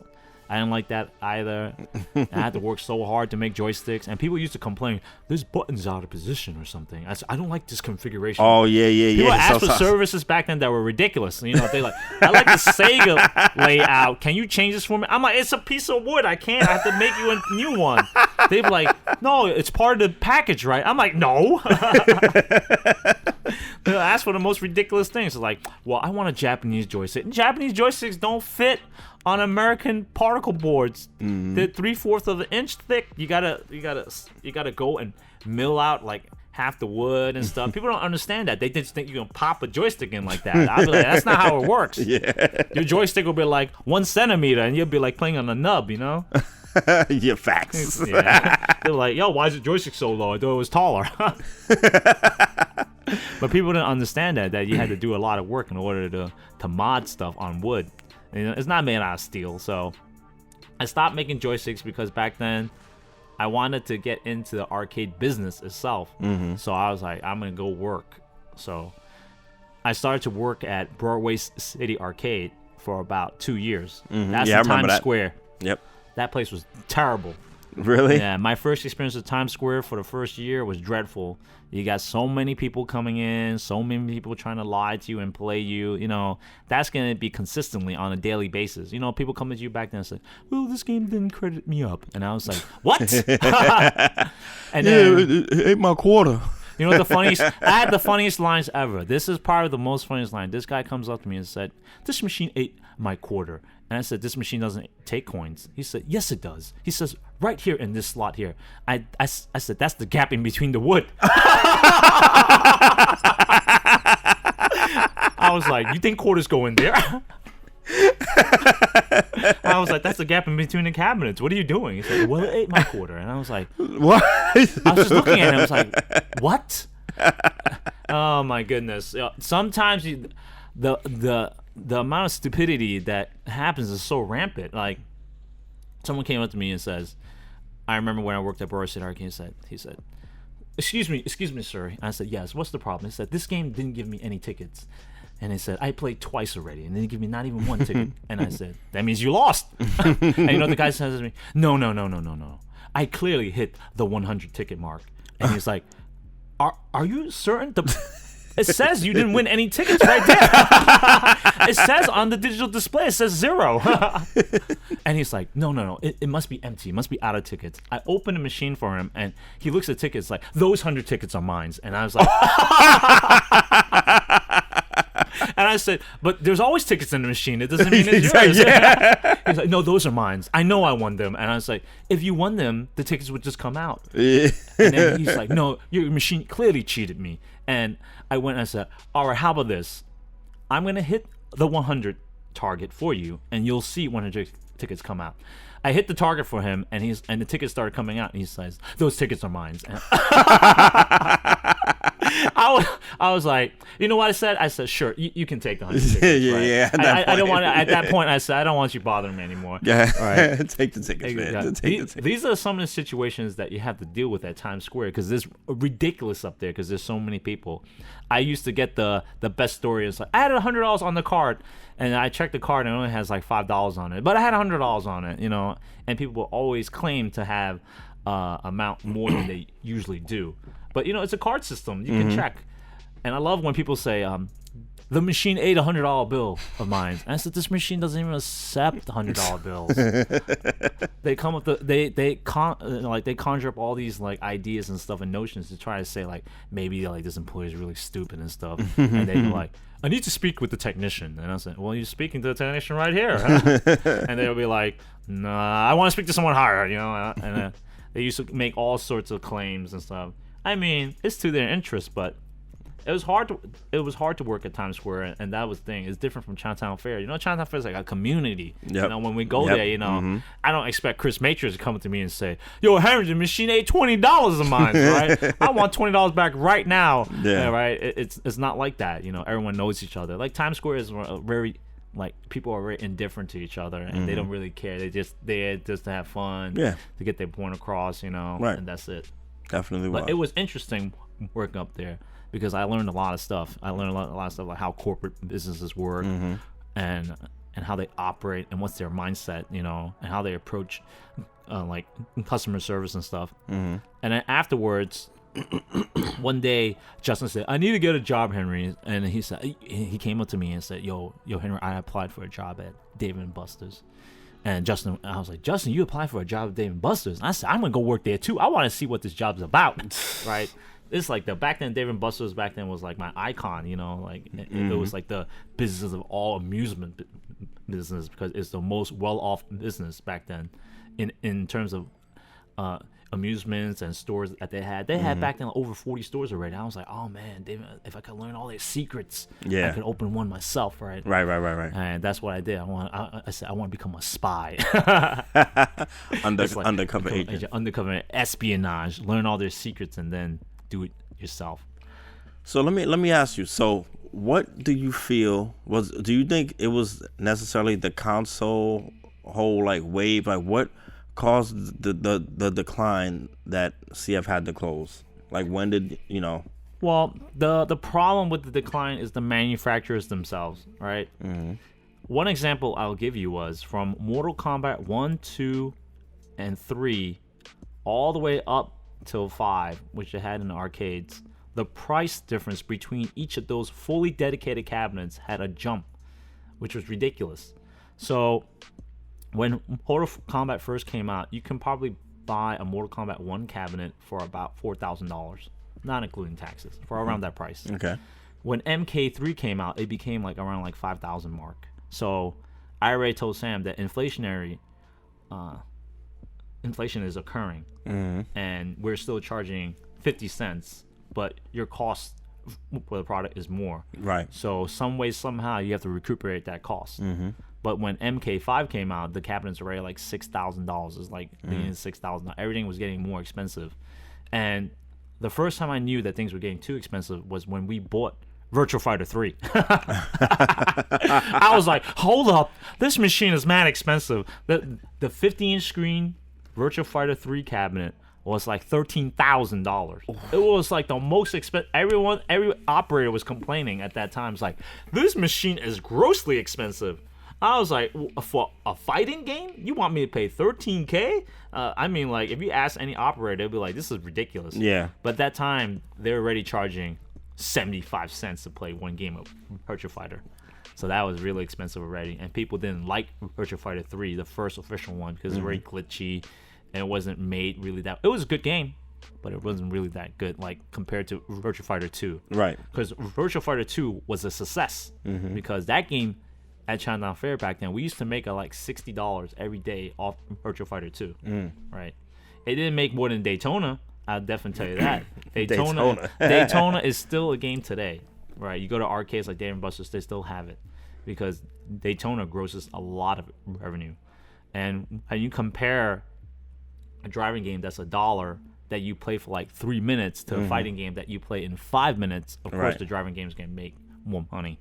So at that time at Chinatown Fair, I can tell you the numbers. I can tell you the numbers of a lot of places like Dave & Buster's. Dave & Buster's makes tons of money. You wouldn't believe one game for 1 week can make like $30,000, right? What? One game can make $30,000. That's more than you will make in a year. One machine in 1 week. Damn. So a lot of people don't know that, but they think the amusement business is like they don't make money. They actually make excessive money, because when you 2-player Daytona at Chinatown Fair back then was grossing around like $300 a day. It's $150 per side. So you have 4 of them, which we did get at Chinatown Fair. We got 4 of Daytonas. We were banking. Right? That was making a good amount of money, and you're charging $1. But the bad thing was it was in quarters. So there's a limitation. You got to keep on collecting. You know, oh man, this machine's full already. You got to collect, right? But, you know, after I went to Dave & Buster's, that's when I knew how these people actually make real money, like real corporate money. Like they have a lot of strategies at Dave & Buster's. A lot of people don't know. They have odd and even numbers, where you play one game as 1.9, you play another game as 2.8. You'll always have a residual like 50 cents through like 90 cents on your card left, forcing you to pay more or either discard that 50 to 90 cents. Most of the time, if you pay like $10, you're going to discard the card anyway. So they're going to keep that revenue that's lost. Yeah. But that's a lot, though. If you get 1 million customers, no, absolutely, it adds up. It adds up. Everything Hell adds up. yeah! Wow. Yeah, people just discard the card and be like, I got 50 cents left. Throw it away, right? Wow. So that's one of the strategies that they have. You can't do that unless you have a card system. So that's where intricate details that people have. I wish I could do it at a lot of places. People buy like bips and dollars. Like, hey, I got bips and dollars. That'd be new cryptocurrency, right? Or whatever they call it. And then if there's a differential between price, you can always make that money for free. In case you didn't know, that's called arbitrage, right? So that's what Dave & Buster's actually doing. They're trying to make free money. It's like whatever's left over, they know the consumer's not going to use it. They can if they want to. They can add like $5 more to the card. Yeah. Or they can add a dollar value to the card. Yeah, if they want to use it. To even it up. To even up. But they have these strategies employed so they can make more revenue. I mean, that's a good strategy. That's one of the strategies. Hell yeah. But, Dave & Buster's were a smart company, so they put everything into account. They think about it. There's actually people that just sit there and think about how can we make more money, right? Of course they think about that, and they think about if games are worth it to place in a specific location, right? They go like, all right, this game is not making enough revenue in this spot here. Let's move it and see if that has attraction. Because inside any arcade or any amusement facility, you have to know there's something called flow of traffic in any facility. Even at my store at Next Level, there's a flow of traffic. It always has to be changed accordingly to maximize revenue. And that's what you actually want to do. But at Dave & Buster's, we had a game called Elvis. It's a 6-player game. It was like in the corner. It was making like $8,000 a week in the corner. 6-player game. And then so it's a what's an average per week that a game would make that you would say is like, this is okay? A game, well, they like you're saying, like where's the line that goes from like, okay, this game is not good, it's financially. Well, the line is back then when it was owned by Dave & Buster's. They used to have weird standards. So their standard would be like, this game is like a classic game. They'll keep it. It doesn't matter if it makes like X amount of dollars. Okay. It's like if like for them, keeping a Pac-Man machine is like, it's nostalgic, but in the business perspective, it's garbage. It doesn't make that much money. You see a Pac-Man machine, it's not going to generate that much revenue. Okay. If someone plays one game of Pac-Man, they could play like for 4 hours straight, right? So it doesn't really make point to keep a game like that. But they do, because it's the nostalgic factor that people have, and that's what they want to go and play. So I understand at certain points, but to me, I would get rid of it. I'd be like, I got a new game making $10,000. Adios, right? That's what they're becoming now. So that they're slowly changing, because these companies like Dave & Buster's were sold to other private groups, and these private groups don't think like them anymore because they didn't come from that era where they play the nostalgic games. That's why you see less and less of those games at Dave & Buster's, and more of the changing of the spectrum to unique games, where only those games are available at these Dave & Buster's, where their competition, it doesn't have. Like, of course, Dave & Buster's has competition, right? And that's the thing. The competition in this market is growing these days, because amusement facilities are actually very profitable if you know how to run them. If you never ran an amusement facility, you shouldn't be going into the business saying, all people do is just sit and play games. They can make money, right? But that's not actually the truth of it. It's just like me running Next Level. Everybody goes like, yo, I can own a Next Level. That shit's easy. All you do is just put consoles in there, and I'm in there, right? I'll be making bank, right? That's what they think. That's what everyone thinks. They're like, yo, I got this. 10 PS4s, I'm Next Level 2. But that's the idea that a lot of people get, they'll be like, yo, man, I got this, man. I'll rent a place, put 10 consoles in, and put some computers in. I'm good. I'm Gucci, right? But, that's people being over generalizing about how business structures work, but they don't work like that. A lot of community business works on the dynamic of community. It works on relationships.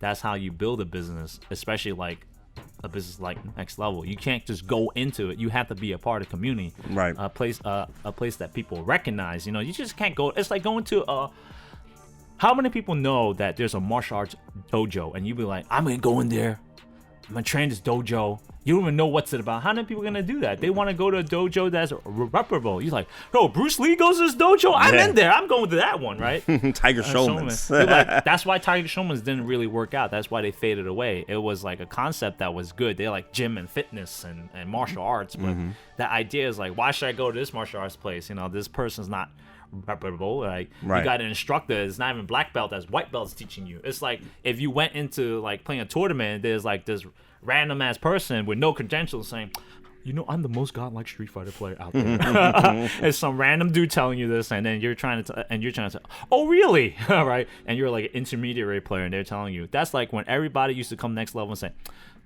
excuse me, do you know I'm the best player on PSN? I'm the best player of all time on PSN. And it's like, what rank are you?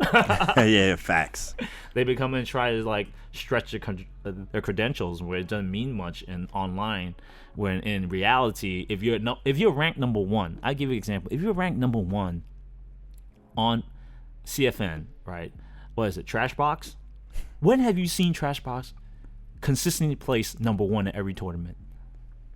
Yet you'll see players that are under him. It just means they spend a lot of time playing online. It's not relatable to how you can say that person is the best actually because of his ranking. Remember, I was ranked like number 12th with Bison. You damn sure was. That character season 1 was pure garbage. But you know, rankings don't mean much, especially like if you go to a tournament, right? A lot of people think if they win a tournament, somehow it's gonna change their entire life. You win the tournament, congrats to you, but it's not gonna change like your entire life, right? You're gonna get sponsorships through the door. You know, people are gonna come and start giving you money. It's not like that, right? You have to be taking a different perspective and say, you won. It's a hobby that I'm doing, and it's not my career path, right? You go to a tournament to have fun. That's the first and foremost thing. There's a lot of people these days, they stress it that I'm going to a tournament, I must win so I get sponsorships. Yeah. Right? That's not what you should be thinking. You should be thinking, I'm going, I have fun. If I get sponsored, it's a plus also. Right. Don't make it a career because, you know, in life, we have ups and downs. Don't think you can maintain like number one. Right? That's a fact. Yeah, that's a fact of life. You just can't. You're going to get old, remember. You're not going to be as sharp as you once were, just like me. I know that. You know, I'm almost 40 now, so, you know, you're not going to be like, I'm even the sharpest blade in the crowd. You may be sharp, but not as sharp as something that's new, right? Like some of these kids are much more talented. They grow up in a much more competitive environment because of online play. It does help. Yeah. But and the fact that the games are different. They are different. They're more modern fighting games now. They're not the fighting games of the past. So you have to change your mindset in order to play that type of game. And moving on forward, I always tell people you can have a career path in the FGC if you desire so, right? And that career path has to be a multitude of things, not just you just competing, right? It has to be, you have to be marketable, you have to be on social media, you have to be talking to companies, you have to, you know, take the incentive yourself in order to promote yourself. You can't expect things to come to you. See, that's the mindset. That's a failing mindset. Anyone that has that mindset is like expecting to win, right? You can't expect to win, right? You have to prove yourself, and you have to make yourself win, right? You have to change that kind of dynamic and think like that. If I'm going to be a winner, it's because I did it myself, right? Not because somehow someone gave me a magic button and I pushed it and then I became successful. That's not how it works. People are being delusional these days, you know. It's good to be sponsored though, but I would tell people if you're going to be sponsored, you're going to be stressed out though. Oh yeah, it definitely is stressed out. Yeah, now there's so much pressure on you to perform, and you have to maintain at that high level. And you know, when they patch games or make a new season and your character gets drastically changed, you have to be ready to adjust to that. You know what I mean? See, I always had that idea. A lot of people come up to me and ask me for advice all the time. The reason why I don't want to spend time a lot trying to give people advice is because it's a moot point sometimes. If they didn't get the generalizations already for advice, if you keep on going, you're just like being a tape recorder. You're just going like a broken record. Do this, but they never listen. But I think when people change their approach, that's why that word approach is very important to me. Like if you're playing a fighting game, right? people talk about footsies. Footsies just spacing, right? Yes, it is about spacing, but the most important about adaptation is approach, right? How do you approach a player is the most difficult thing in a fighting game. Comparatively, that people give you the generalized view of adaptation. Like adaptation from a lot of people's perspective and the mathematical perspective is just basically, he does this, I counter that. That's adapting. That's not adapting, right? That's countering, right? If you really want to become good at adapting, is to figure out how many ways that you can approach a player, right? And change the structure and the dynamic of how you actually play instead of thinking of how to counter it. Exactly. That's how people understand. When your footsies are good, it's because you're changing your approach to a player, not changing your spacing to a player. It's changing how you approach a certain player.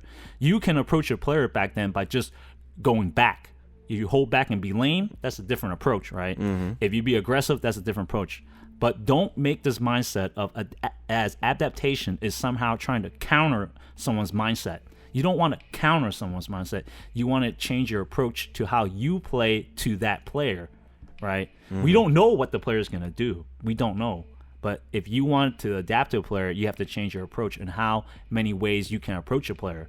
If you only know how to approach a player by walking forward, that's your only way. Yeah. So you have to have different ways of approach, and that's what will make you better as a player. And every time I try to tell people this, it just goes through one ear and comes out the other.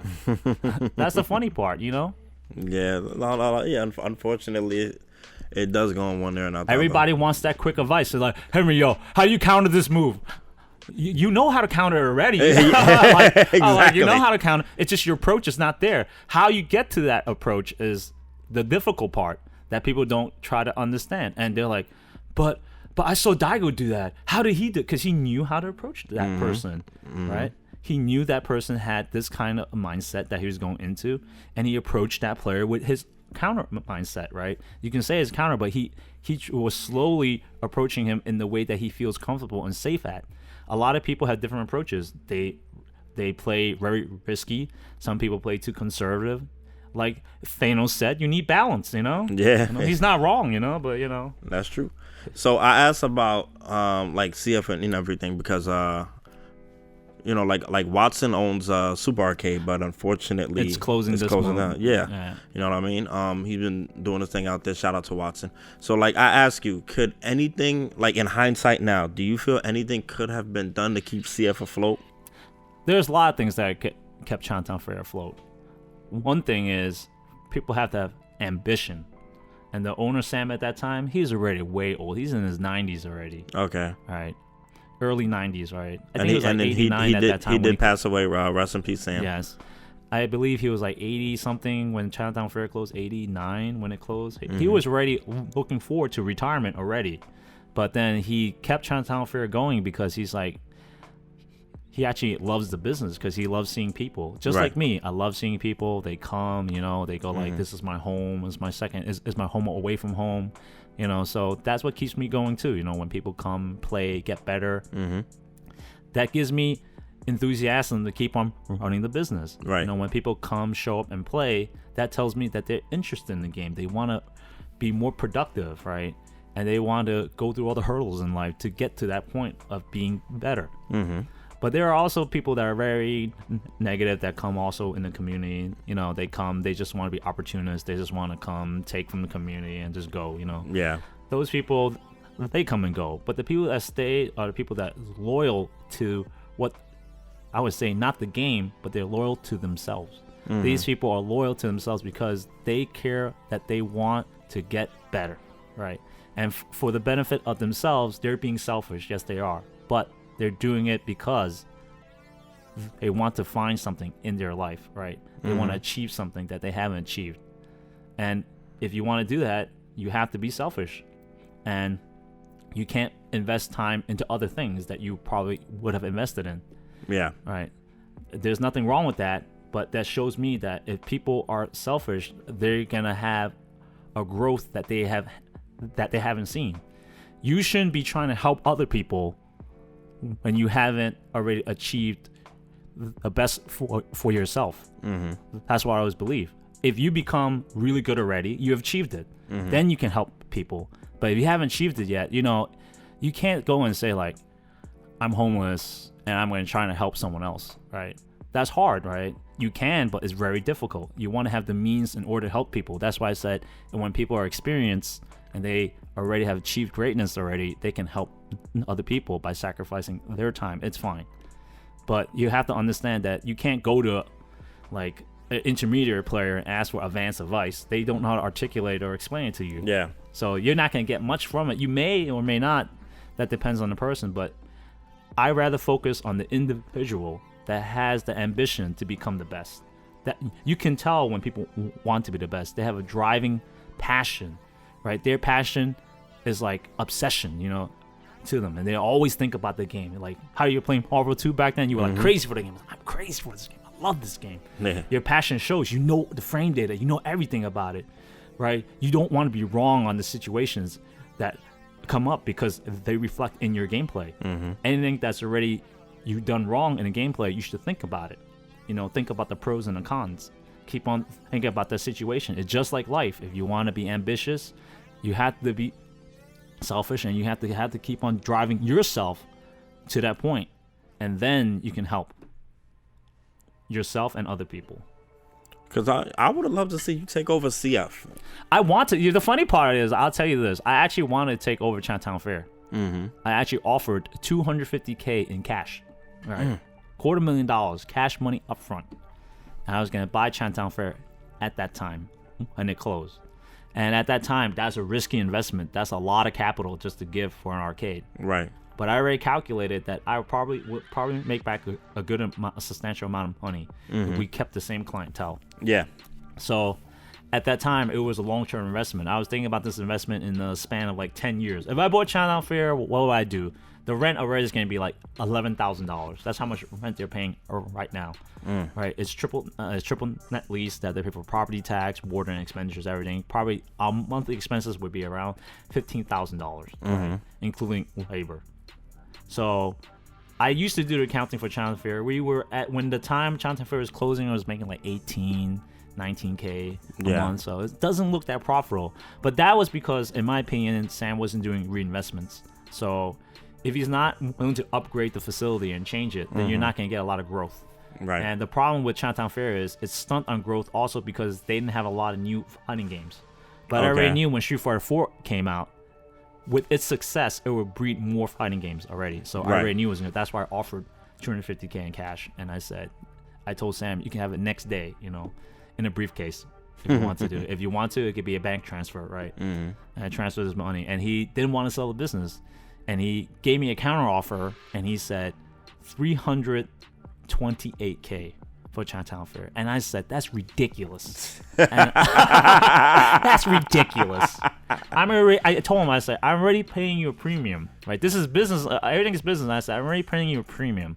I said, I evaluated this business. It's not even worth $125K with all the machinery that you have. I said, it's not even worth that much, right? I'm paying you for the name, right, already, in excess already. And I said, I don't think I should pay you any more than that. But he stuck to his guns, and he said, no, if I'm not getting that money. And I said, we've known each other for like 20 years, and that's how much I need. And I said, Sam, you don't need this money. He was like, my family does. And I was like, oh. And I was like, and as time grew, I said, well, since I can't buy it, I'll let it just fail, right? After it fails, then I'll go buy it at a cheaper price, right? That's why I told Sam, it's like, you're going to close down anyway. You don't have the means to keep it open, right? And I said, you'll fail, I'll buy it, right, at a discounted price.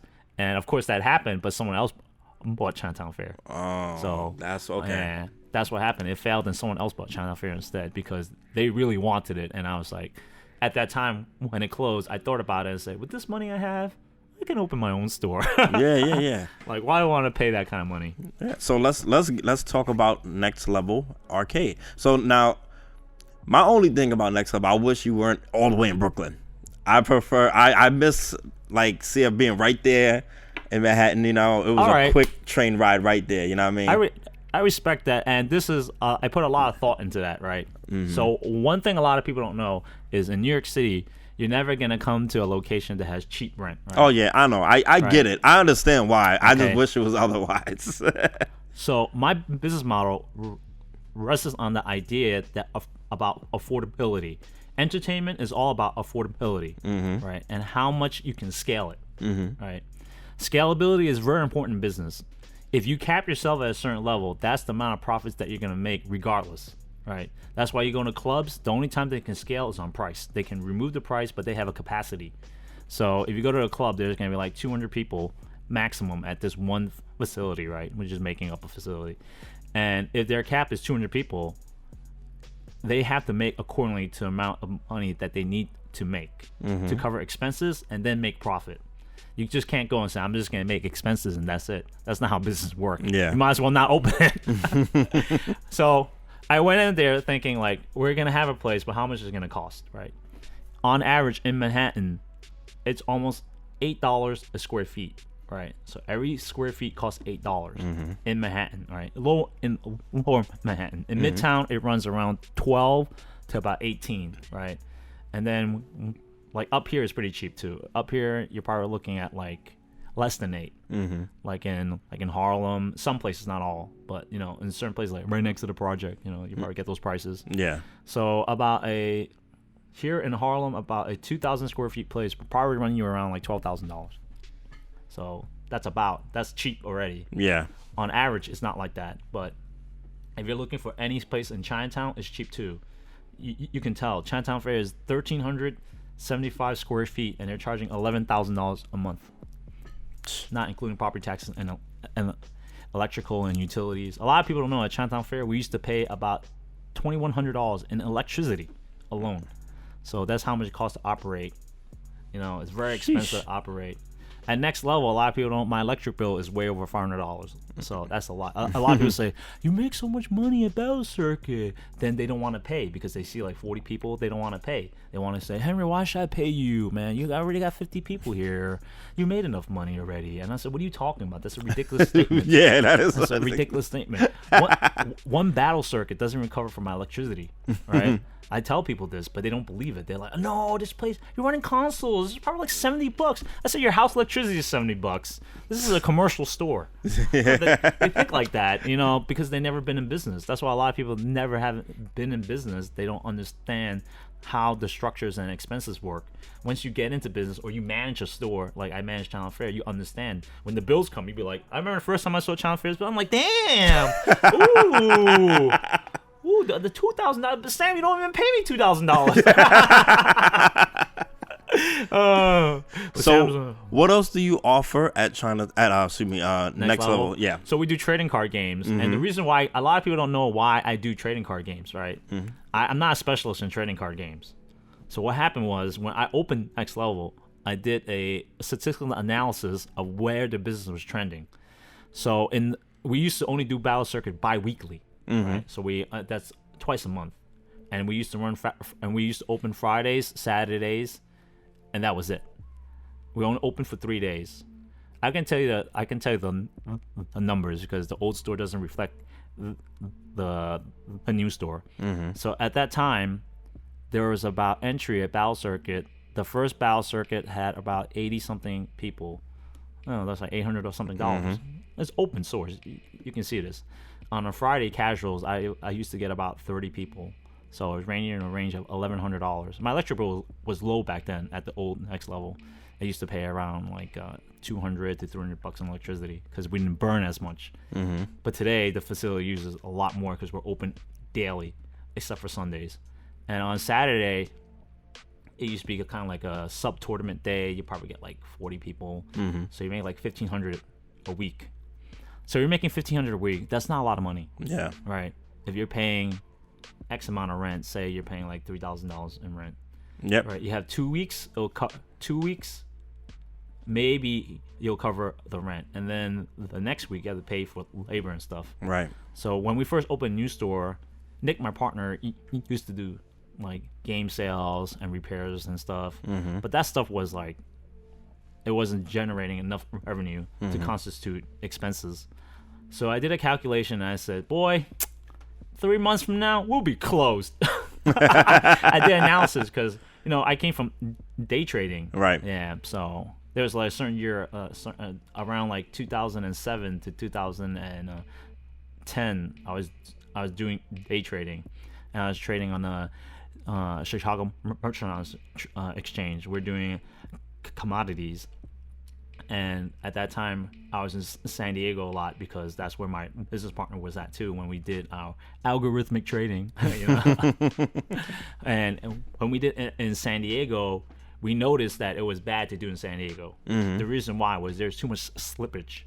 Slippage is a price that you queue it at and the price that it actually fills you at. The market doesn't actually fill you at the price that you actually want to. You gotta hope it goes through in time. Yeah.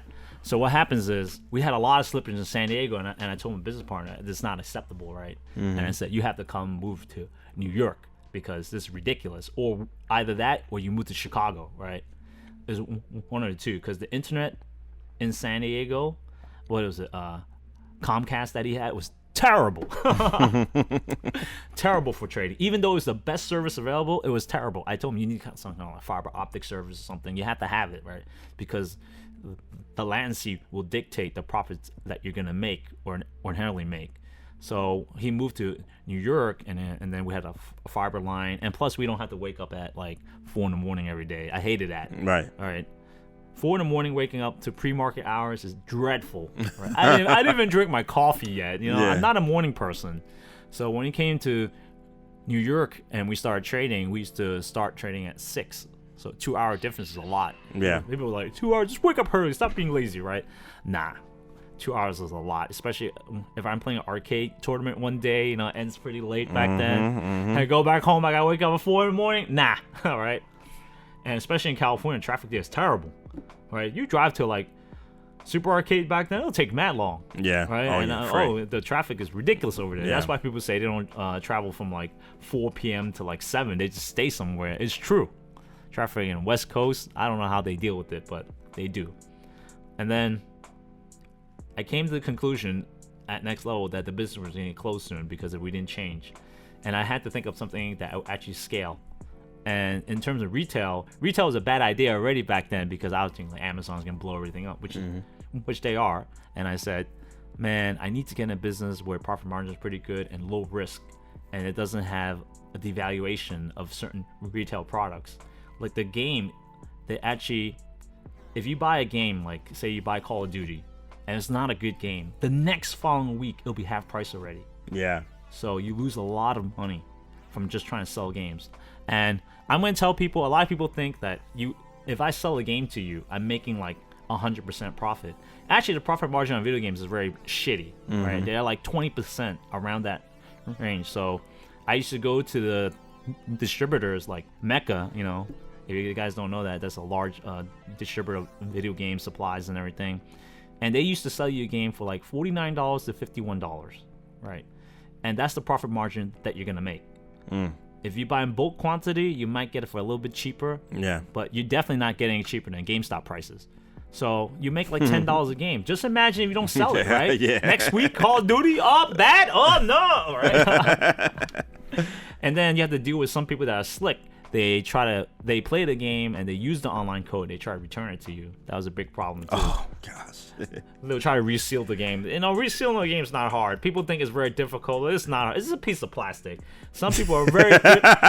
Some people are very good at opening games and sliding the plastic out. They take their time. They're like, let me peel this slowly. I might want to return this game and put some glue stick on it. Sounds like I got something I should look into. But the profit margin is so low. If I take back a game, I'm going to lose money because I have to resell it. The reason why GameStop stays afloat is because people resell their games to GameStop. If you were to buy a brand new game that same day and return it, they'll say $40 in cash. And you're like, damn, 40 only? It might be even less sometimes. If it's a bad game, they're like $30. I just paid $68 for this. Yeah. Why is it so low, right? And they'll be like, nah. So if you go to GameStop and you sell a game that's like $10, they'll be like 50 cents, right? Facts. I mean, the trading business is very profitable, and it's the same thing in the card game business. That's how most card shops make money is because of the resell. Reselling games is hard because it's becoming more online based. So it's hard to get it's hard copies. But if you're doing card games, there's always gonna be paper involved, right? And there's always gonna be shipping involved and everything. And most people think they come in a card shop, they're like, I have this $10 Pokemon card, sir. I'd like to sell it to you. I said, yeah, sure. And then they're like, I would like $10 for it. I'm like, nope. What do you think you're selling to me direct sale? I tell people I gotta make profit on this. Why should I buy a card for you for 100% value? Some guy told me the funniest thing one day. He's like, you can sell it for $11. Oh. You can sell it for $11. I was like, great, $1. And I said, I can sell two cans of sodas. I can make the same profit, and these people are ridiculous sometimes, absurd, But let people be absurd and find out themselves, because I always tell them some people ask me, why do you have to pay so low? And it's like, well, I have fees, I have to make money, and if I pay rent, I have expenditures. They're like, make less then. I was like, then why should I do it? Right?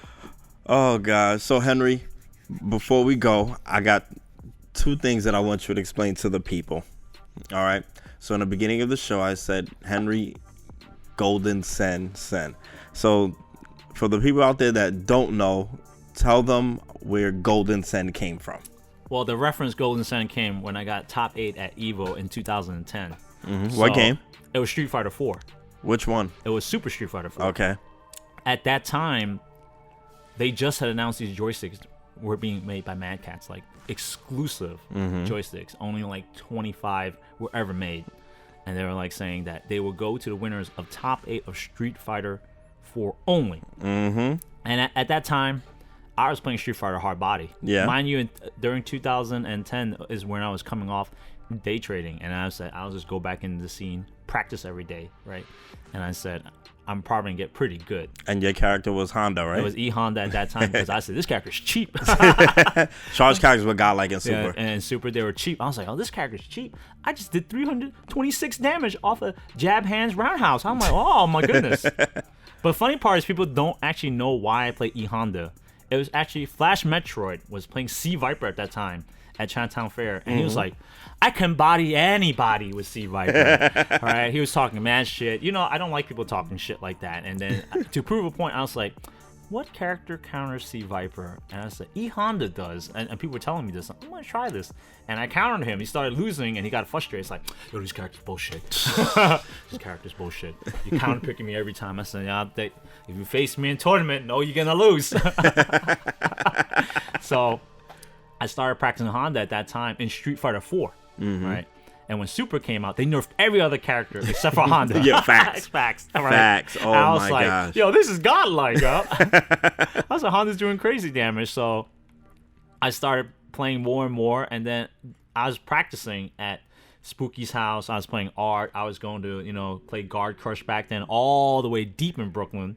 A lot of people used to show up deep in Brooklyn too, and that's where I thought, saying if I open a little bit less deeper in Brooklyn, maybe more people will come. But GamePad at that time during 2008 and 2009 was the tournament spot to go to. I mean, Spooky was there streaming. Back then, if you ever guys saw the stream, that was GamePad back then. We had good commentary there. Off the hook commentary. We say whatever we want. Back then, Twitch was just a leafling, it was new and everything. Back then, no hold bar, Back then, a lot of people don't know, we didn't have direct feed back then. Yeah. We used to have a webcam looking directly at the TV. And we had the mics not like this, not even like this setup. It was just up and down. We just pick it up. We just talk with it. Yep. You're holding the microphone you like hold that. the microphone every time. And GamePad back then had a lot of international players coming too. We had a lot of international players coming to GamePad just to play Street Fighter 4 at that time. And mind you, every TV was laggy at GamePad. They had different types of monitors. They didn't have the same ones. They had one Vizio monitor, and the next one would be like a Sony, and then the next one would be a Panasonic. But they only had 5 setups there. But they're all different monitors, all with different latencies. And I was like, how do we play on this shit? This is ridiculous. Sometimes you'd be like, Station 4. I said, oh no, that's the TV with the extra lag, Oh, free. Free. And that's what it made. I mean, it was still fun at that time. Who did you beat to get top 8 that year? I beat Lamer Boy. You did? Yeah. You won the freaking Guile matchup, right? I did. Because Art had lost that matchup, and it got me really upset. Yeah. Because I wanted to body Arturo live on stage. But he lost to Lamer Boy. He got me really pissed. And I said, "Oh my God!" I said, "How dare you lose?" Oh yeah, that's on YouTube. Yeah. Oh my God, check that match because that's when Henry just went ham on him. I said, "How dare you lose to another player, another guy?" I was so pissed. I said, "Oh my goodness, how do you lose to this guy?" I said, "I'm gonna destroy this guy." I went out and said, "I beat every single Guile player online." I said, "It wouldn't even matter." I went up there. It was 4-0. That was it. Yeah, that was bust ass. Yeah. Oh my God, he didn't even know about the special setup I did. If I did EX Fire, it goes full screen. You just went ham. Like I said, why is this working? GoldenCen. No Justin Wong. GoldenCen. That was me that year, and I was like, "Yeah, I got it." Jay was salty that year. He said, "Yo, in all these years, I was a pop monster." Actually, the person I lost to was Ricky Ortiz at that time, and he was really good. Oh yeah. He was playing Chung Li at that time. That's when she got second, right? Yeah, he got second that time. Yeah. Okay. And that was the year, and I was like, I think at that time I thought Ricky's playing really well that year, and I said, I think Ricky's gonna win. Right. But unfortunately, that didn't happen. Yeah. Oh my God! So yeah, Henry did end up with the golden stick. So ironic. It's ironic because everyone's jealous. I remember I saw envy in everyone's eyes because they didn't get a joystick. Yep. I saw envy in everyone's eyes. Mike Ross got a stick too. Mike Ross got a stick. Ross. Yeah, Mike Ross, the people's champion, who says he hates Street Fighter 4. Oh yeah. So listen. We're about to conclude, but I have one funny story that I want Henry to tell you guys about that he told me a long time ago. So Henry, I want you to tell them about your first day. I don't know if it was high school or I don't know what grade it was though, but you said you were in the classroom and the teacher called your name. So a lot of people know my English name is Henry, right? And my Chinese name, I don't speak it a lot because it's kind of silly. You don't actually need. It's hard to pronounce Chinese names back then, but it's Ru, right? And my middle name is Tang. So there used to be a lot of people that used to go, "Your name's Wu-Tang?" And I was like, "Oh yeah." So this kid, I remember.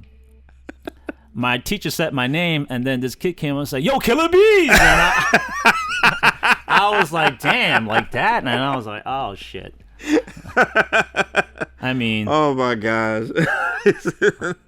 Yo, I don't tell people that a lot, but you know. Wu-Tang. He said he got him saying Killer Bees. He did. I was like, yo, he came up to me after class and he was like, I respect you a lot. You got a name like that? I respect you a lot. I was like, damn. But, oh gosh.